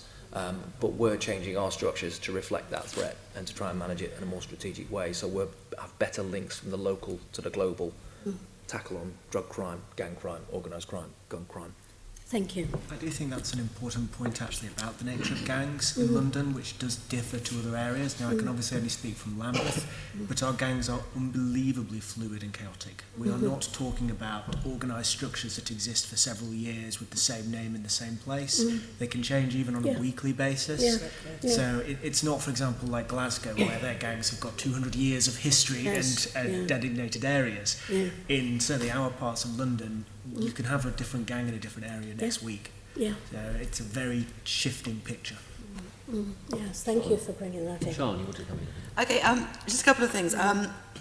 if we're going to be discussing the legal status of different drugs, I would propose we do that properly in the way that I think the Assembly Member Arnold did. Not today, exactly, not today. No, this because is not, the kind of people we need to have in the room to have that discussion are people like the British Medical Journal, the Law Enforcement Action Partnership, the Faculty of Public Health, people who are already getting involved in that debate. So I suggest I don't want to do it, that discussion in this venue by just going, oh no, oh good, yes, fine. You know, that is not. Sean, if you that. If you let me permit, I thought it opportune to bring that in at the time because Peter raised it, and I just don't think it should be the last word of this committee, and maybe we should look at it properly in a future meeting. This committee always looks at things properly, and it clearly isn't the last word of this committee. Great. We will pursue that at another time, another place. Just want to put that on record during this meeting. Fine. But also, I mean, I'm interested in the question of which drugs we're talking about, because a lot of the time earlier on, DCS Southworth, you kept saying Class A drugs are associated with gun crime overwhelmingly, but also a lot of knife crime. But obviously, I'm a Camden councillor. We have a huge demand for cannabis within our... lots of people travel to Camden, not within our own citizens, I should add. Many people travel to Camden for that reason. It was implicated when we discussed recent deaths in Camden as young people finding that being the demand there, the amount of sort of work there was within that trade as being something that might be dragging people into work. And it relates to what Colette was saying earlier as well about a young person looking for some opportunity, and that being an opportunity that happened to be there. Do you have any comment on that? Because it seems to me like the cannabis trade is quite large and may also be the same as largely true of Lambeth, I would have thought as well. Indeed, I didn't mean to overemphasise Class A to the detriment of Class B in terms of its implications for the violence. We do certainly see any number of guns recovered from cannabis factories, for instance, which are clearly there to protect the factory in case their rivals come to try and steal their stash, if that makes sense. Excuse the colloquialisms in that, but you know what I mean. Equally, you'd acknowledge that in certain parts of town, and there's a particular part of the ground that you refer to, Camden, which I would recognise is well known for somewhere where people go and potentially get hold of some cannabis, and therefore youngsters might be drawn to the trade in that area. As a consequence, my local colleagues in Camden, as you'll probably know, have done some recent proactive enforcement there to try and make sure that they break that trade down. I think I wouldn't suggest that necessarily Class B is in any way inferior in its contribution to the overall violence. I think Class A draws our eye sometimes more because obviously the penalties that get meted out for it judicially are greater, and also because, notwithstanding the long-term mental health implications of Class B, which are profound, I know, the very short-term damage of Class A can be significantly more profound because of the nature of the drugs are harder, is generally the expression people use. So I think as a harmful substance, that's why they're Class A and Class B. But as contributors to violence, I would suggest, yes, I'm sure you're right, they're an equally contributory factor to the overall violence picture. And are the organisations involved in each of these types of drugs, are they different, or does an organisation just sort of work on all the different drugs at once? You do sometimes get, drug syndicates who clearly are dabbling in all kinds of supply, but quite often, if you're dare I say, a cannabis grower with a cannabis factory can produce and distribute their drugs from here within this country. Whereas if you're going to supply cocaine, clearly, or heroin, you need that imported to you from overseas by another organised criminal network. So they do tend to differ in their makeup.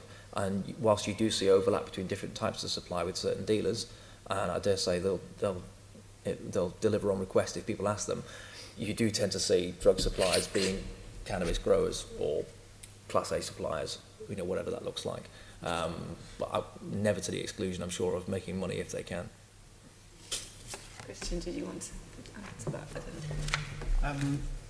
Only to echo what you said, which is cannabis supply is a major issue in Lambeth as well. We see many of our young people in our youth offending service are there for supply with intent to deal, which is mostly cannabis, and there are many wide-ranging factors at play around the drugs markets. What I would say is, and I know this was mentioned before, which is we need to be careful about how we tackle drugs markets in particular.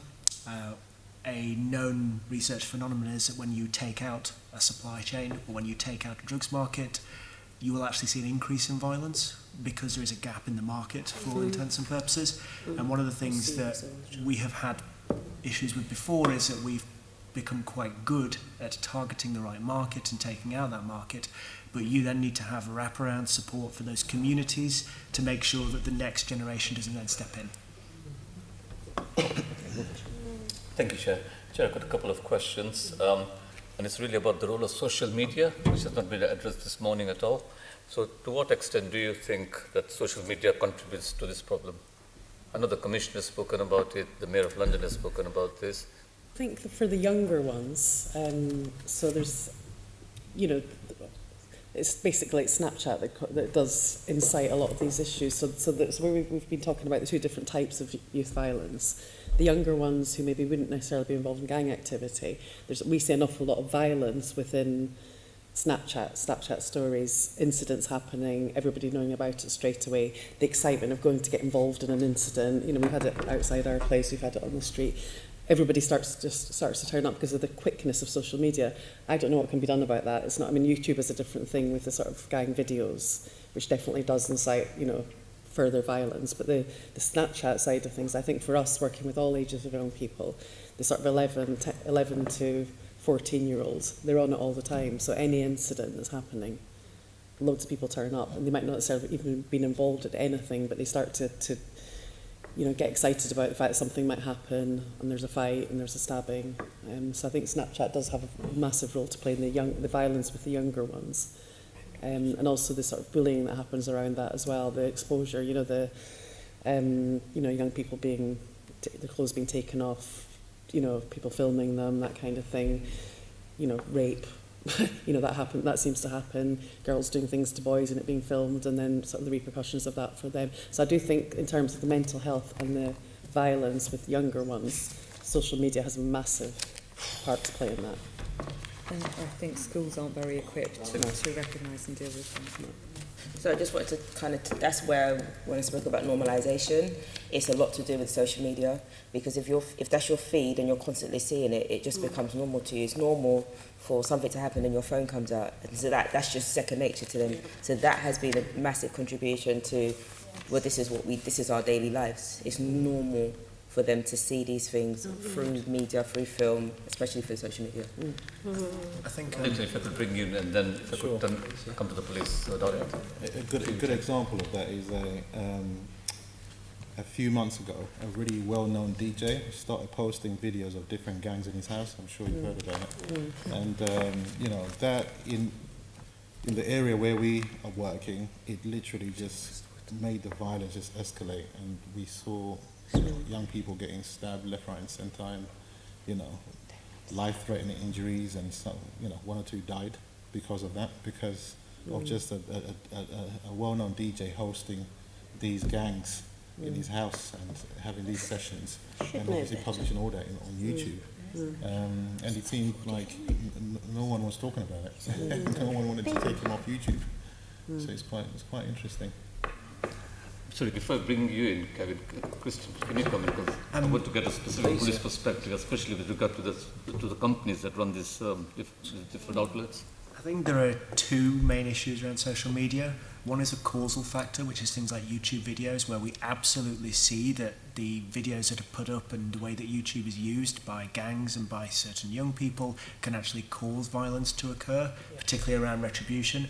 But the second is an exacerbating factor, which links through to Snapchat, which is younger people are constantly aware of what is happening around them, and that means that incidents that might not have been as violent escalate much more than they would used to, because you're never unplugged from what's going on in your neighbourhood.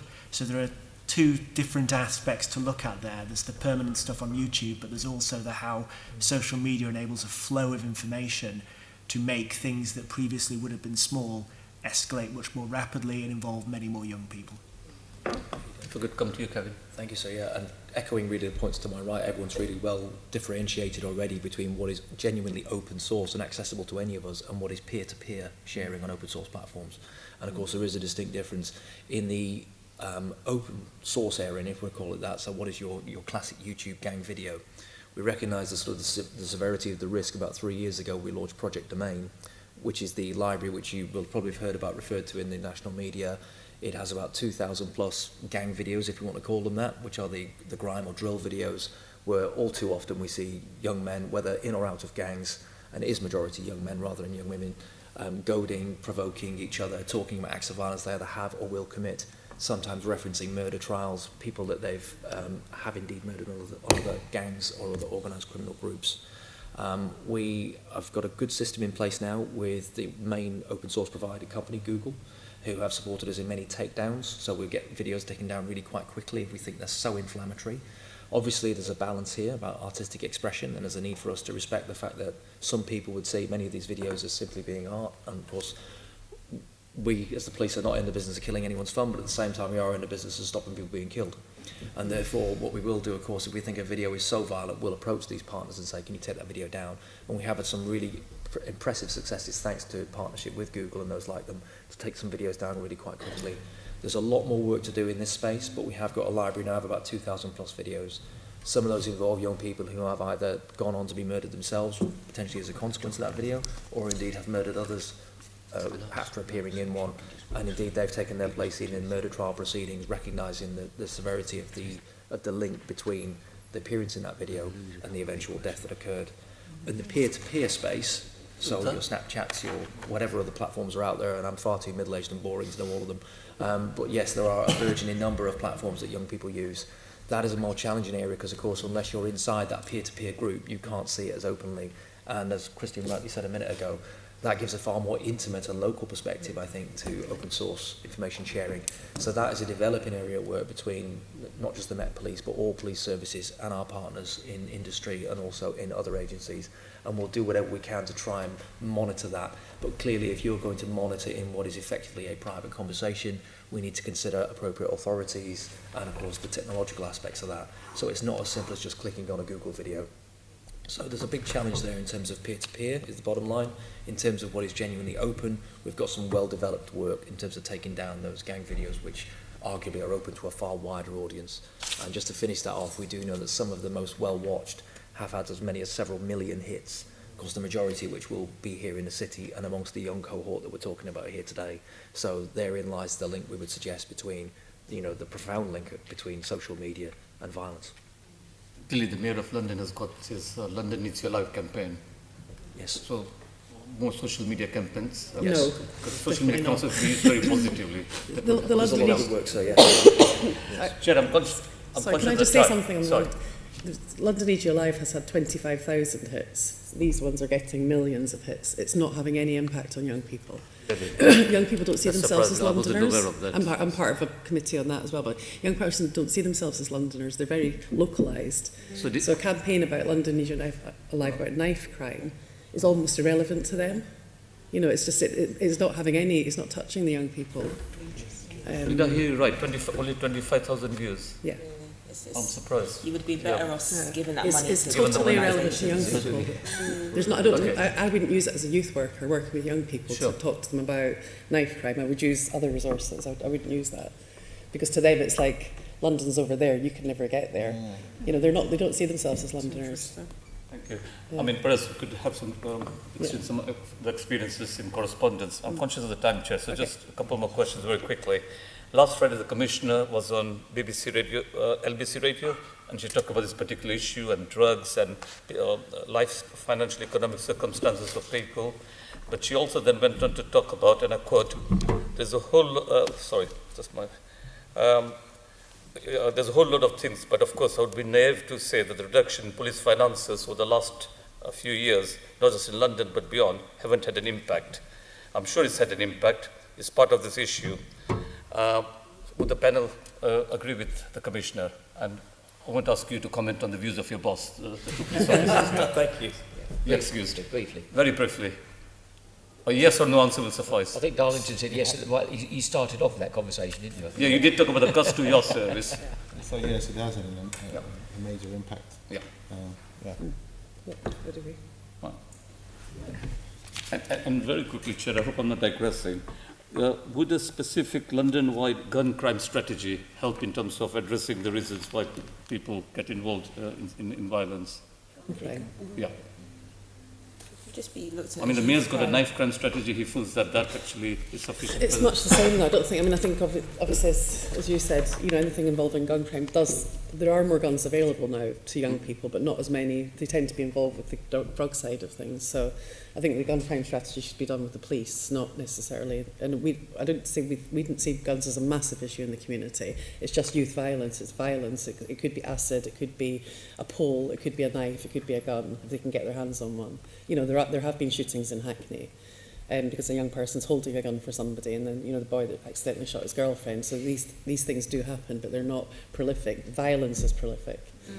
It's not gun or knife. So the fact that was a knife strategy, it should be a youth violence strategy, because it's the mentality around why they do it, not the weapon of choice at that moment. Because it could be a knife one week, it could be acid another week if that's what they can get their hands on, or it could be a pole which we've confiscated, a metal bar that can be used just to kill somebody as much as a knife could. So the strategy should be around violence, not the weapon. I just want to say that if we're serious about communities leading on the solution to this and being involved in the solution, you can't do that at a London level. Just as colleagues said, young people in Brixton see themselves as Brixtoners, not as Londoners. And the role of any London-wide strategy should be to enable and support very, very locally led issues rather than try and take a one-size-fits-all. Because even though Lambeth and Southwark are right next to each other, there's a big number of differences between those two. And that any top-down approach needs to really just be about supporting and enabling good practice at the very local level. Okay, right. I'm conscious I had 3 other members for questions. I'm also conscious that 2 of our guests have to leave at 12. Am I right? Ish. Do those questions, can you wrap them into the next section? Andrew's out. You want to ask this question? I just want to ask, just following on from the social media stuff, and a lot's been said about that recently, and I'm sure that you'll see that people are divided on that. But if we look back to 2000 and the London riots, where BlackBerry Messenger, which seems to be a distant memory in a lot of people's minds now, was used to blame. I've still got BlackBerry, which seems to be a distant memory, where that was sought to blame for some of the rise in people going out in areas to loot. And in essence, I think from reports, the police were saying that was to blame for some of the greed and criminality, not necessarily the violence. And the reality is that these platforms are free. That's the special link with all of them. So if we go back to the economic side of it, in terms of the reality is that if we can get these young people away from the internet, away from these phones, away from these iPhones, not using these free platforms, do you think that would have a different impact and shift? And again, in terms of how we tackle some of the things with social media, do you think that the government should be legislating on this? Because so far the calls to get some of those social media outlets to actually engage with the police, engage with the Home Office, have fallen on deaf ears. What would you say to that? Socially, I think we are in a very early stage with not just social media but the internet. When you look at it broadly, your understanding of education is only one real generation that has been sort of influenced really by the internet, social media. I think we'd always want to enable people to be able to use platforms, and I think really it comes down to education, understanding of I always hark on to the railway danger campaigns I had as a kid and things like that. It really stuck with me. It's about how you implant that understanding in young people from the very earliest age, to respect and to understand those platforms. There's a balance, obviously, with everything. Definitely. I mean, the young people that misuse social media tend to be young people, not always, but a lot of them are from complex backgrounds. It's a way of getting attention. It's a way of connecting with people. Very often they are out of school. Some of them, it's just they feel like they're belonging to something if they're just part of a Snapchat story or a Instagram story or whatever. So I think it's a really difficult thing, because there are benefits to social media, there are benefits for young people, but it is around the education of young people on the risks as well. And I think schools do it, but I don't think young people really pay much attention to the schools. It needs to be done by parents and communities. The fact that once something's out there, it's out there forever. We do a lot of work with our sort of like mid-teens on, if you put this on Instagram, your future employers are going to look at that. Anybody, it's there for everybody to see forever. and you have to be really careful what you put out, how people perceive you. And I think the young people are a bit naive sometimes, and sometimes they can, on the opposite, they can be quite vindictive in the way that they use it. They can use it for their own purposes. Generally, that comes from young people that have got a lot of issues themselves. What Snapchat particularly should be doing about it, I don't really see the benefit of Snapchat at all with young people, but that's my view on it. I'm sure they would argue otherwise, but it does seem to incite an awful lot of anxiety and depression, and because a lot of that's just done and nobody sees it apart from the young person, and somebody said something about them and then they hold that, and I think it does cause a lot of self-harm, a lot of mental health issues, and potentially suicide. And I think that for me is this, I don't see it as helping them much. Some social media, yeah, but there's some of them I just think it just seems to cause a lot of harm. I know less about this than other colleagues, but my gut instinct is that if it's BlackBerry one week and then next it's your smartphone and Snapchat, that actually that might not be the origin of what we're talking about, which is actually having challenges being able to recognise your emotions and communicate effectively with other people, and having lots of behaviours that are about trying to express how you feel but are not the best ways to do that, including through violence, including through manipulating, including through attention seeking. And actually what we should really be focusing our efforts and resources on is about trying to support the mental health of young people and their positive social emotional development, and not focusing on the, I think, more kind of transient ways in which they're communicating, which are really negative, by stabbing somebody or by hitting them with a bar. But just very quickly, but from a policing perspective, where some of these horrific incidents are captured on film. So from in terms of, do we think social media has a role in actually helping with prosecuting? Because on the one hand, there's an element where for some of these young people, they just don't care about any repercussion, including if they are being filmed. But on the other hand, it's about actually saying we need to protect not just young people, but other people from people who will continuously want to cause harm to people. So there's the whole issue of joint enterprise, but actually is there a role for social media to play in terms of catching some of the criminality? It's an interesting challenge in that, obviously, from our point of view, if something is flagged up to us or brought to our attention where we see an act of violence being filmed, say for instance on one of these media, we'll obviously seek to capture that, because a lot of them are temporal, as you know. They appear and then they vanish again in no time at all. So we try and capture that in any evidential way we could to pursue any prosecution. So yes, from a police reactive side, it definitely has a role to play in the reactive investigation of crime. Proactively, as in what could the companies do to identify this for themselves and bring it to our attention. I must admit, I'm not qualified enough to say that, because I don't know what their internal policing system looks like to be able to identify. I don't know how much they put into their law enforcement wing, for instance, to support that. So I'm afraid I'd have to come back to you, if I may, with a more definitive answer about how that might look from the company side. I don't know what their infrastructure would be to try and actively promote, we've just had this go across our system, and then relay it to us, if that's what you mean. That would be tricky. I think they've got all the money because they send us updates every so often. Yeah, I'm sure there is an algorithm somewhere that could be used. We would certainly welcome it with open arms, because any opportunity to solve or prevent a serious crime or violent act will be seized upon. So, thank you. So, picking up the pace before we lose colleagues, Caroline, the penultimate statement. I just had wanted to say very briefly on social media that the Common Science and Technology Select Committee yesterday looked at social media, and one bit of evidence they had from a research project looking at youth violence actually in Bristol said that the young people were using to communicate 142 different social media platforms. I didn't even know that number existed. But I have to say, that's the challenge in terms of taking down content or trying to manage. And we might want to look at that, Chair, as see if there's any further evidence in that would feed into our work here. So the statement I've got to put out, and I wanted Police Inspector Jack Rowlands and Kieran to respond initially to it, is policing itself will not solve London's violent crime. The answer is 100%.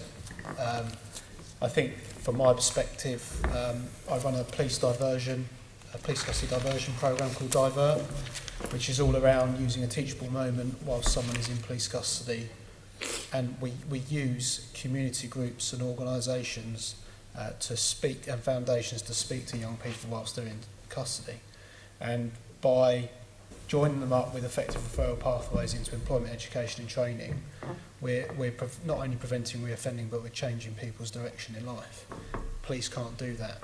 You know, we need to work with those organisations because they often have those solutions. And I think that not only do I agree wholeheartedly with the comment, I also feel that we need to be enabled more to find those solutions and actually be more solution focused as a whole, not just in policing terms but across the board. And I think that when I look at organisations across London, there's so many, and I think that there needs to be some conversation about how we we quality assure organisations and we support them enough so that they deliver those outcomes.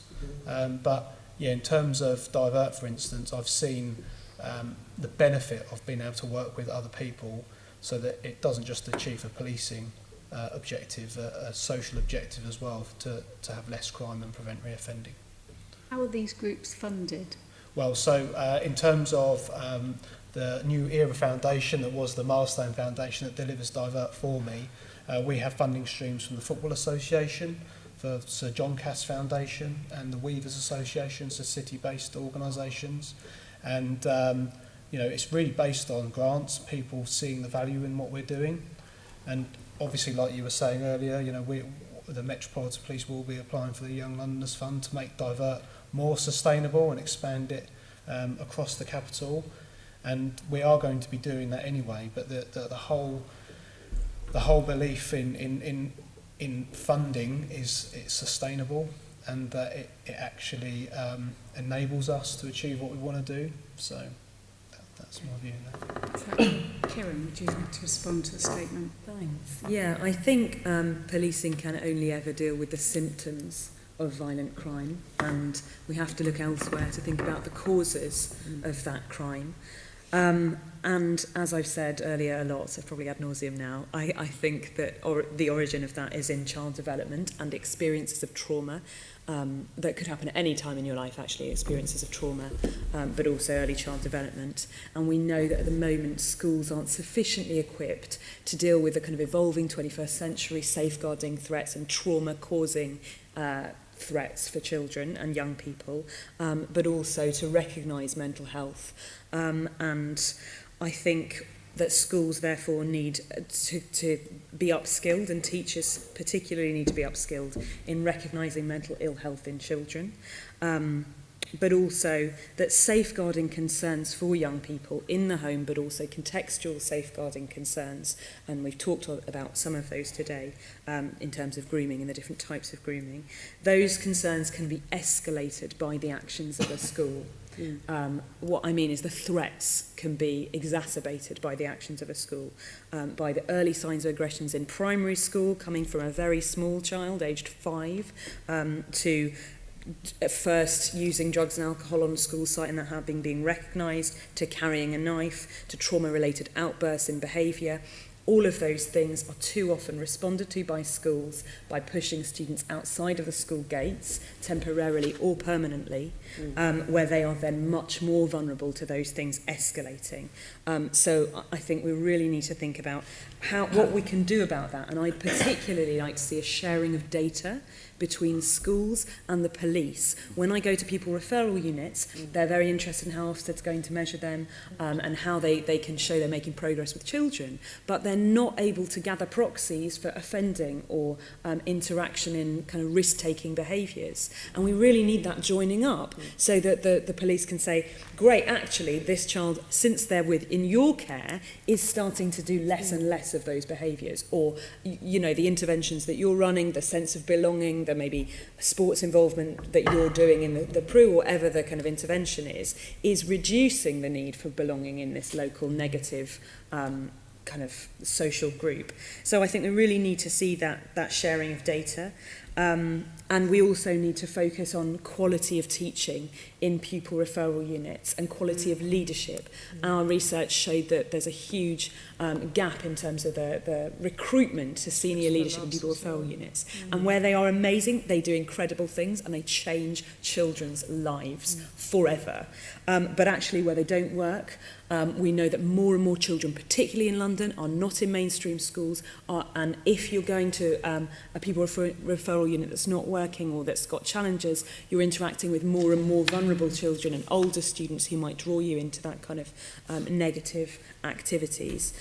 So I think we need to prioritise teacher knowledge, school policies, sharing of data between agencies, and potentially some kind of oversight or a drive in London for schools to think beyond the academic progress of their students. What can they do to really be proactive in safeguarding for young people? Anyone else want to comment on that, and particularly the issue around education and the role that plays, but also on diversion in trying to tackle this increase in violence? Yeah, my sense is that the schools should be accountable for the children that they chuck out, to put it lightly. That there's no follow-up with that. There's no... they never know what's happened to the child once they're off their books, and they don't know what's happened to them. And I feel like if they know what's happened to them once they've done that, and they see that young person's life, you know, they get measured on results. They should be measured on the children that didn't make it in their schools. They should be measured on the children that maybe did go to university but dropped out after a year. So the measurement of results of schools, to me, is not realistic measurement based on actually a school experience. For a young person, and I think that side of it, I feel like the schools, there's a massive part here where the schools should be accountable for the youth violence, because actually if you look at it, the children getting excluded are getting involved in that, a large proportion of them, and the fact that the schools don't have the resources, the schools don't have maybe the ethos, the staff that understand the diversity within the pupils' lives that they're working with. And they become fearful, and the same with the mental health issues, the undiagnosed special needs. We see so many young people going to secondary school who I meet when they're 11, and I'm like, well, they've got ADHD or they've got Asperger's, or and it's not being dealt with through primary because of the funding side of it and because of the work that has to go into getting the HCP. So they go into secondary, and then they're just seen as badly behaved. So they're immediately, and we meet them when they're coming out. We work with the families, we work with the schools, we go into meetings, and you realise actually this is an undiagnosed special need that has never been addressed.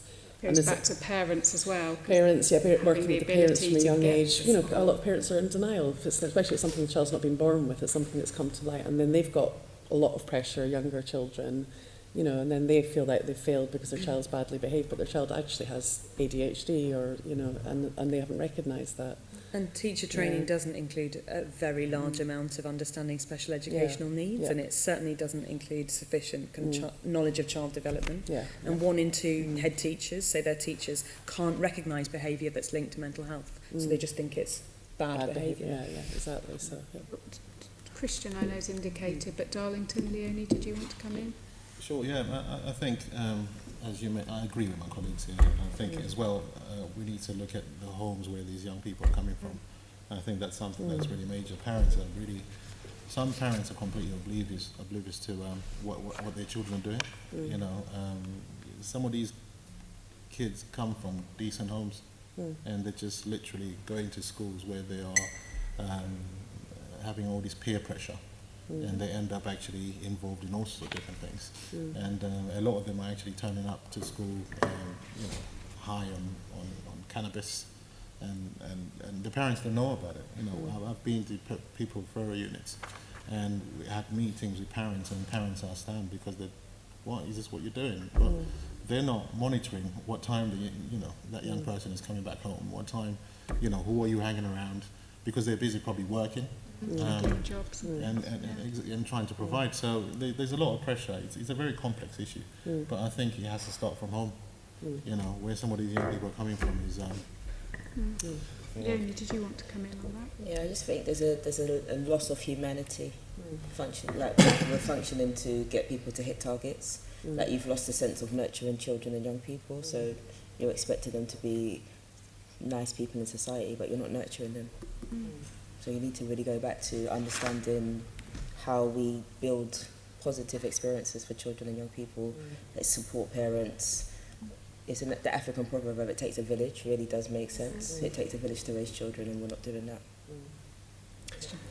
Yeah, it's just a couple of points. Firstly, just when we're talking about schools, it's worth bearing in mind that primary schools are often ignored when we talk about these things. People focus on secondary schools. Transition between primary to secondary is an incredibly vulnerable point where children and young people are often specifically targeted for that period of time.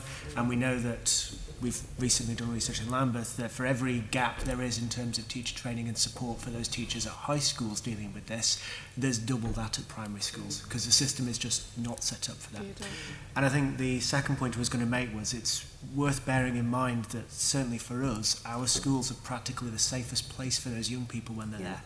Violence is not happening at our schools, and it doesn't happen at our school gates either. Violence happens outside of the range of the schools. I said young people leave the weapons in the bushes outside because even though there are no knife arches, they know they can't take them into the school. The issue is 6 o'clock, 7 o'clock in the evening, after they've been to school, they're still roaming the transport network because they don't have a home to go to or they don't have a cooked meal at home. That's the peak vulnerability period. So I do just want to say that schools have a massive issue, but schools are not where we're seeing the violence happening. They are, in fact, as I said, the safest area for young people. Where they could be identified, some of these underlying issues, and then the programme put in to support. Yeah. And Jack? The value and effect of diversion just cannot be underestimated. I think from what I've learned from diversion over, not just with divert, but across the board, is it needs to be lean, you need to have the right environment, but also it needs to be meaningful as well. So you can't embroil diversion in bureaucracy and process. It has to be a case of if this young person is crossing that threshold, if this mum, if this parent, if this adult wants to change the direction of their life, you need to match that up with a meaningful opportunity now, and it needs to be done in the leanest possible way. And I think the feedback I get a lot from young people is, oh, you actually did call me when I left police custody after we had that chat. You haven't let me down. And actually, not only that, but you need to come here on Thursday because someone's going to be speaking to you about that opportunity. And I also think that for younger people under the age of 16, the always available adult is something that's really, really important, and that in itself is diversion. If you can get that young person to someone who will mentor them and guide them through, that is diversion. And then that fits in with the ultimate question of police are not solving that. It's everyone else, and it means that we're not then seeing that violence as a society. But I've seen too much diversion where it's 7, 8, 9 pages of risk assessment, and it's like the risk is this young person has been arrested for a knife, or this young person has been, this is the risk. Can you deal with it, please? And can you achieve an outcome? And it's not difficult in that respect.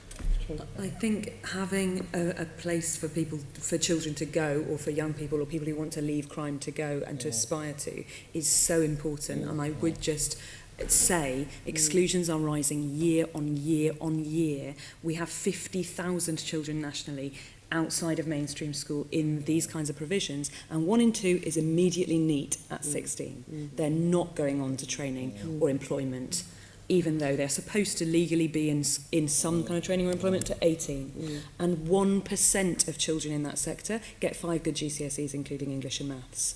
So the educational provision and investment for those children is setting them up either to engage in society and get employment, or actually to be locked out of it forever from that point of exclusion. The ironic thing is even though those young people are doing something wrong, it does not mean they have not got skills.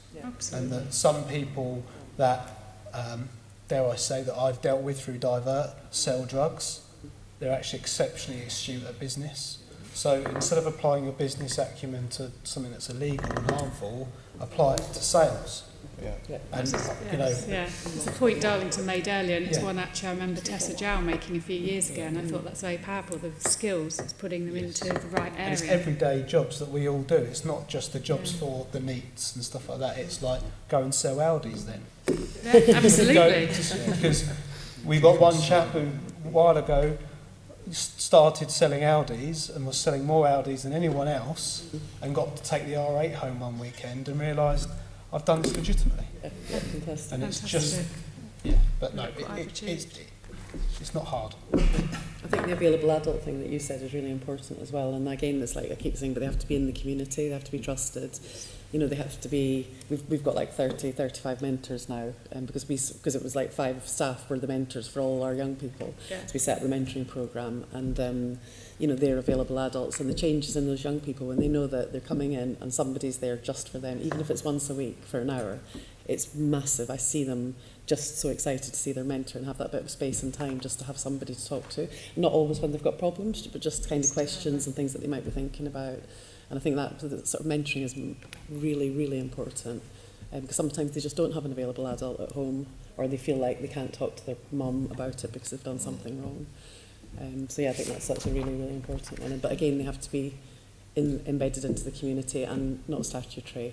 And the one other thing I was going to say was with the mental health side of things, you know, we identify young people with mental health issues, maybe suicidal, self-harming, and the amount of time it takes them to get a referral to a counsellor is like, you know, they could have killed themselves by that time.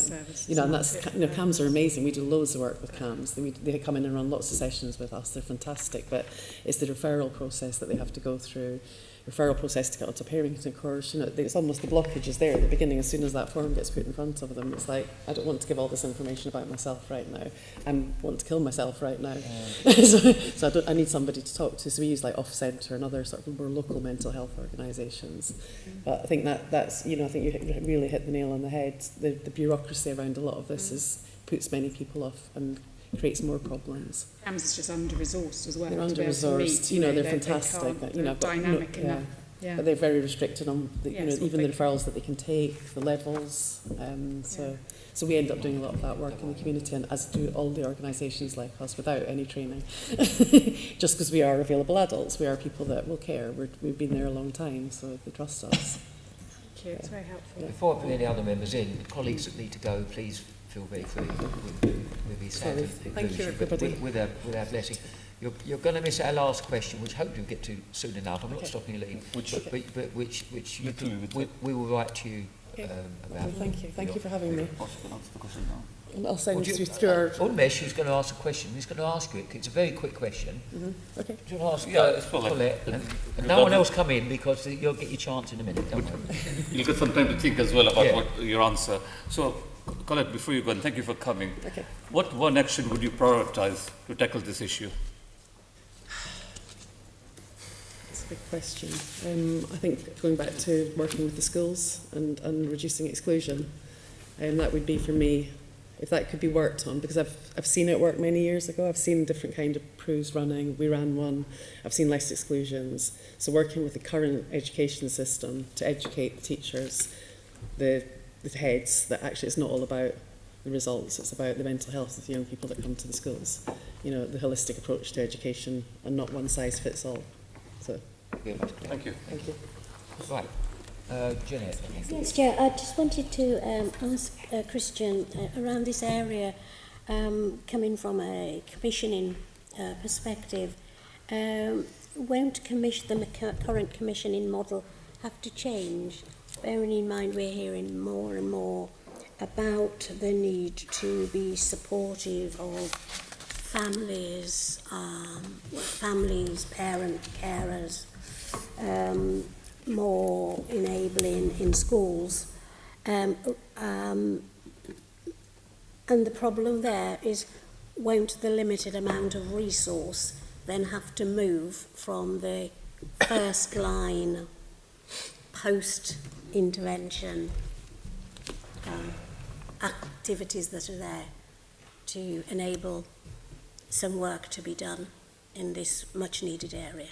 Absolutely. I mean, we talk a lot about the public health approach, and that means a lot to different people. But at its very most basic concept, it means treating violence like an illness. And Absolutely. When people are sick, they go to see a doctor.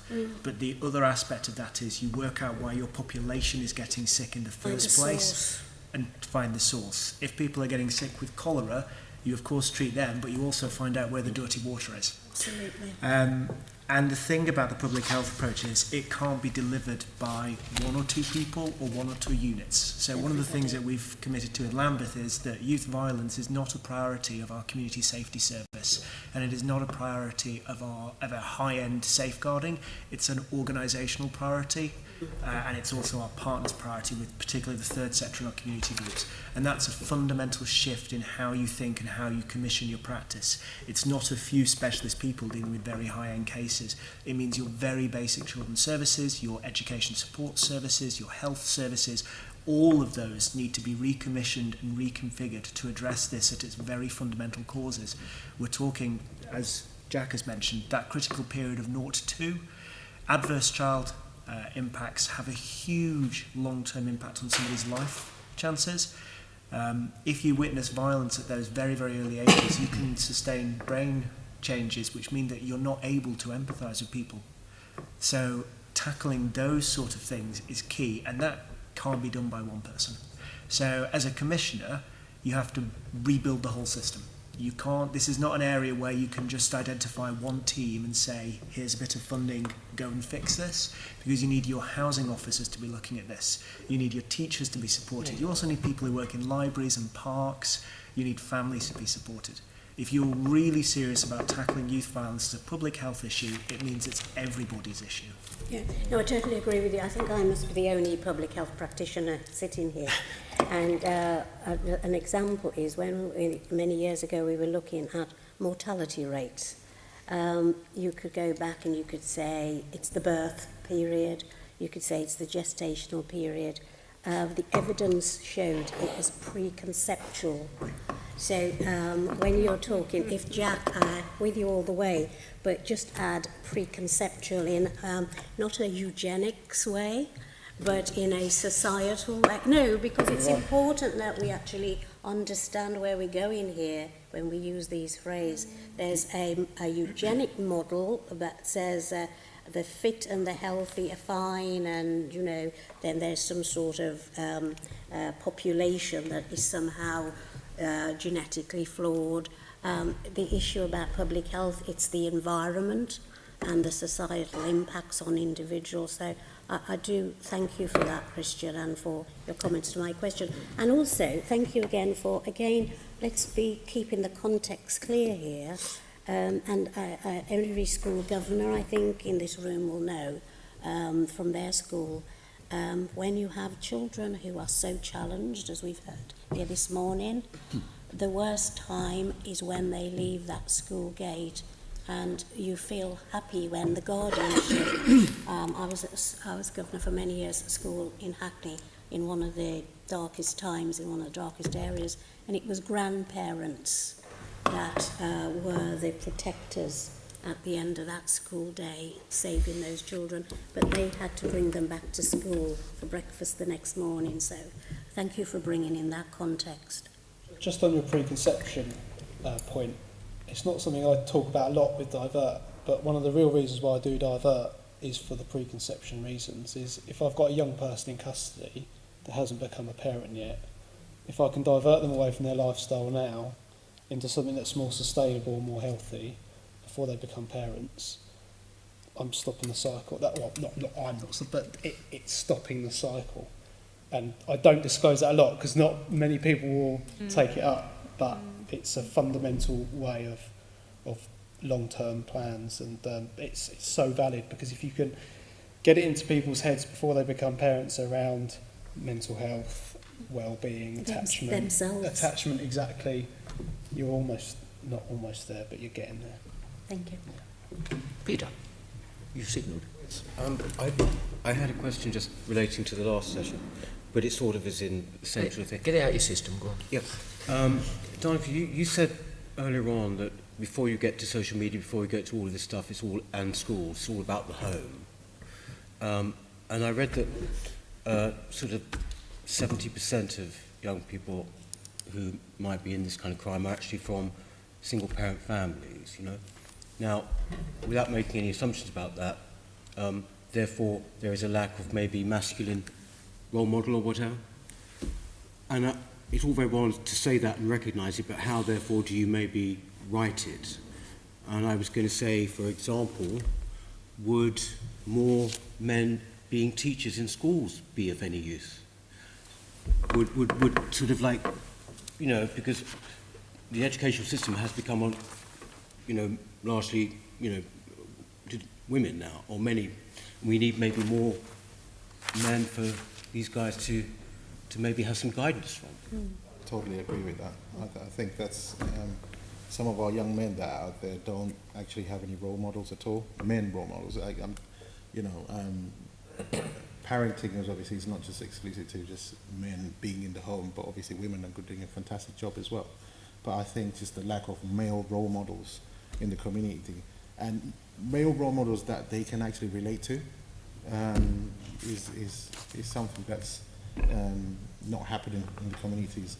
And I think one of the things that I really think would really help is to empower those people who are ready to get their hands dirty and be on ground zero and work with some of these young people.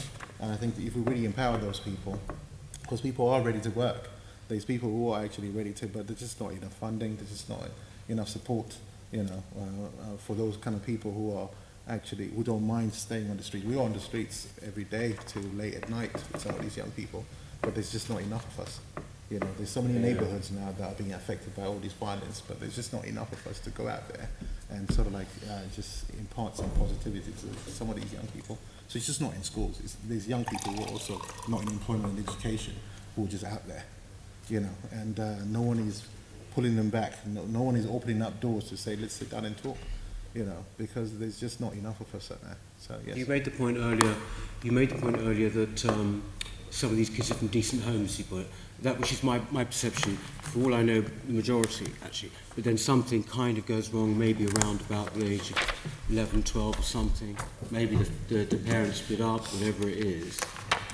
But it's all very well having sort of celebrities, you know, and all the rest of it being role model. But I don't think you need institutional role model, don't you? Teachers, local business, whoever it is, that they can aspire to, that they will give them guidance, no? So I was just going to make a couple of points. From all the research that's been done, it's not really a masculinity factor in the household. Children who have two loving parents generally have the best life choices regardless of, the best life options regardless of the masculinity in the household. But one thing that we do know for sure is that one of the reasons why young men get involved into gangs is because that provides a sense of community and a sense of belonging that they don't have elsewhere. And that is a definite driver for, particularly in Lambeth, that is a driver for where young people go into gangs. Surely it is natural they feel, you know, becoming young men, and, you know, if there is an absence of, you know, other young men and fathers around them, it must make a difference. I mean, you know, it just must. I mean, it's not a question of being ideological about this. So we've mentioned adverse childhood experiences, and divorce and loss, bereavement, losing somebody are all types of adverse childhood experience, which if they happen to you during your childhood can cause a trauma and make you quite angry, quite violent. Also attention and having an adult, which may be a parent, but maybe some other kind of adult, who's explaining to you what your emotions mean is key to you being literate in them, rather than not understanding them and just expressing your anger in a kind of not very verbal way. And I think one-parent families can be great. My mum was a single mum, but actually in lots of instances that stress of providing for a family when there's one earner, the absence and the loss of not being there after school because you're working shifts and you don't see a child. 70% of these kids are from single parent families. I'm explaining to you the mechanism by which that would happen. Yeah, I know, but we shouldn't shy away from looking at all the reasons for this. Absolutely, and these are some of the reasons for that. So, you know, a lack of interaction with your child. You're not there because you're at work. You're stressed. You are particularly stressed because you maybe can't make ends meet. Like, these are some of the issues around single-parent families, which can lead to children just having no interactions with parents. You wake up in the morning, they're not there. You go to school, no one's interested. You come home, you don't see anyone either. That makes you feel really angry. And actually, nobody's there saying to you, yeah, when I feel angry, I do this, I do that. Actually, you know, why don't we go and have a chat? Why don't we go and watch a film together? It's it's being isolated as a child and being rejected, losing people and feeling like people who you rely on in your life aren't stable and not there very often. You can't expect parents to be psychologists if they've got. We're not. We're just expecting them to hang out with their children. If they're doing all of this work and everything, Yeah. and it's really hard for them, then you can't expect them to then start looking inside the kid's head and every thought. It's a very simple thing. I agree with you in the sense that there does need to be a level of masculinity stepping up to. These are young men. As a woman, I can raise a son, but I can't teach him how to be a man. Exactly. You've got things around, like we know of an organisation called Manhood Academy who specifically deal with young boys because of the fact that there needs to be more of this. There needs to be engagement for men to raise men. There is that missing, especially in primary schools. There aren't enough males, there aren't enough black male teachers, because actually if you're in a classroom you don't identify with that person that's in front of you. Well, that was the point I was making, but I didn't want to immediately label or whatever, but actually yes, young black teachers, male teachers is what we need. It seems to me, given what my party and everything, if I point that out, then I'll be sort of labelled. But it seems to me that's exactly what we need. Hence why I said, male role models that they can actually relate to. Yeah.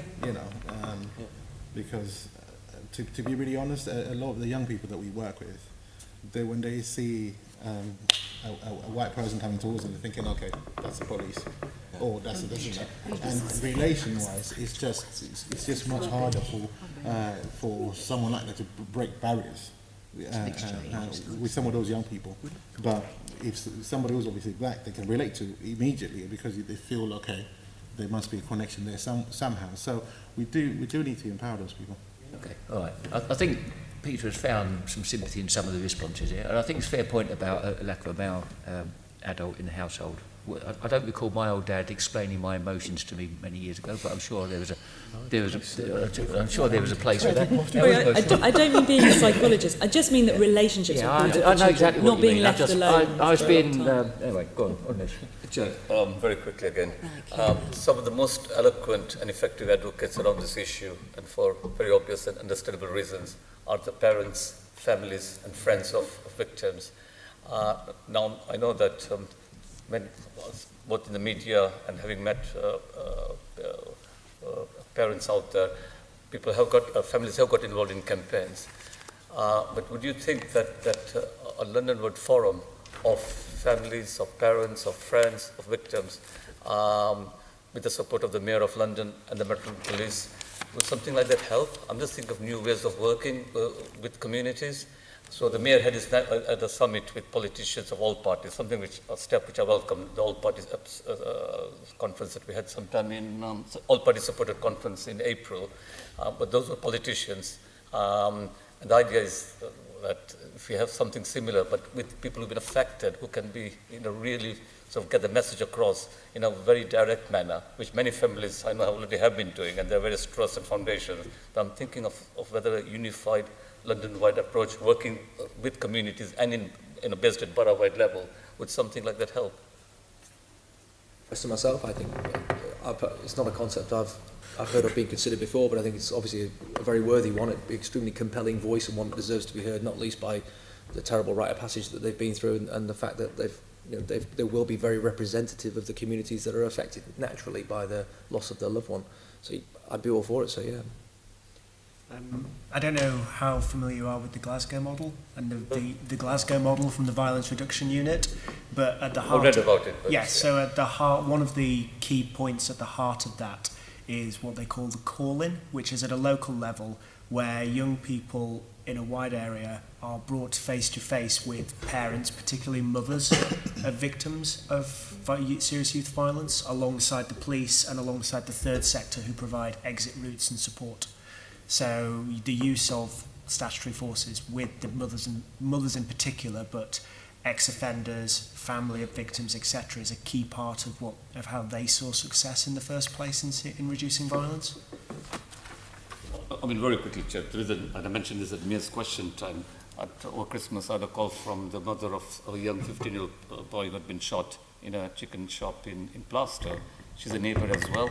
and that experience motivated her to stand for, well, both for public office. She's not a councillor in the London Borough of Newham, and in a selection speech, she actually made a very powerful emotional appeal as to what drove her into public life.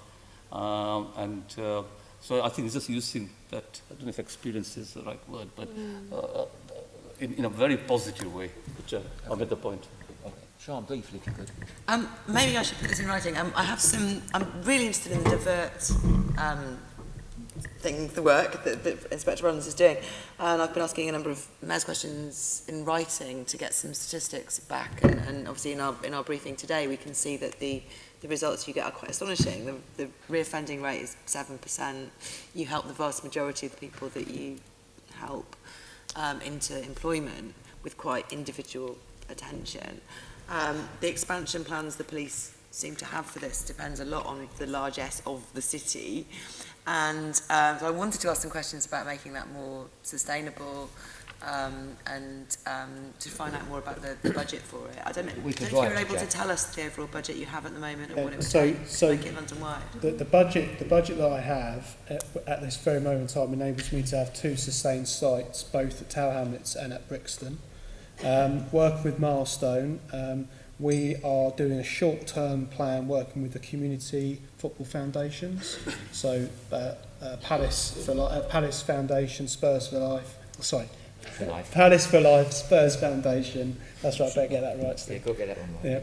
Yeah. And in turn, they are going to be working almost seconded to Milestone to deliver Divert for me. So we will have a short-term pilot for 6 sites, probably for 6 months, to see how that works. But really, I know it works, we know it works, and it is a case of just do it.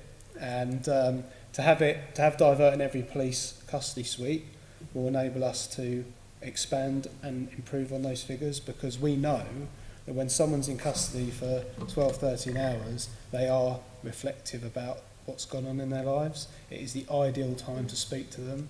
And yeah, I've been doing it for 3 years now, so I know full well. Does it need any further piloting? I mean, it doesn't need piloting. It just needs to be implemented. But I think with the support of the city, the support of communities, it's a 1% solution to the wider solution. That's how confident I am about it. It will get 1,000, 2,000 people a year away from crime into employment. I've got no doubt. Cost benefit seems extremely high. Yes. Not that you've probably calculated that yet, but it just seems logical. So what would be the cost of doing it London-wide in every way?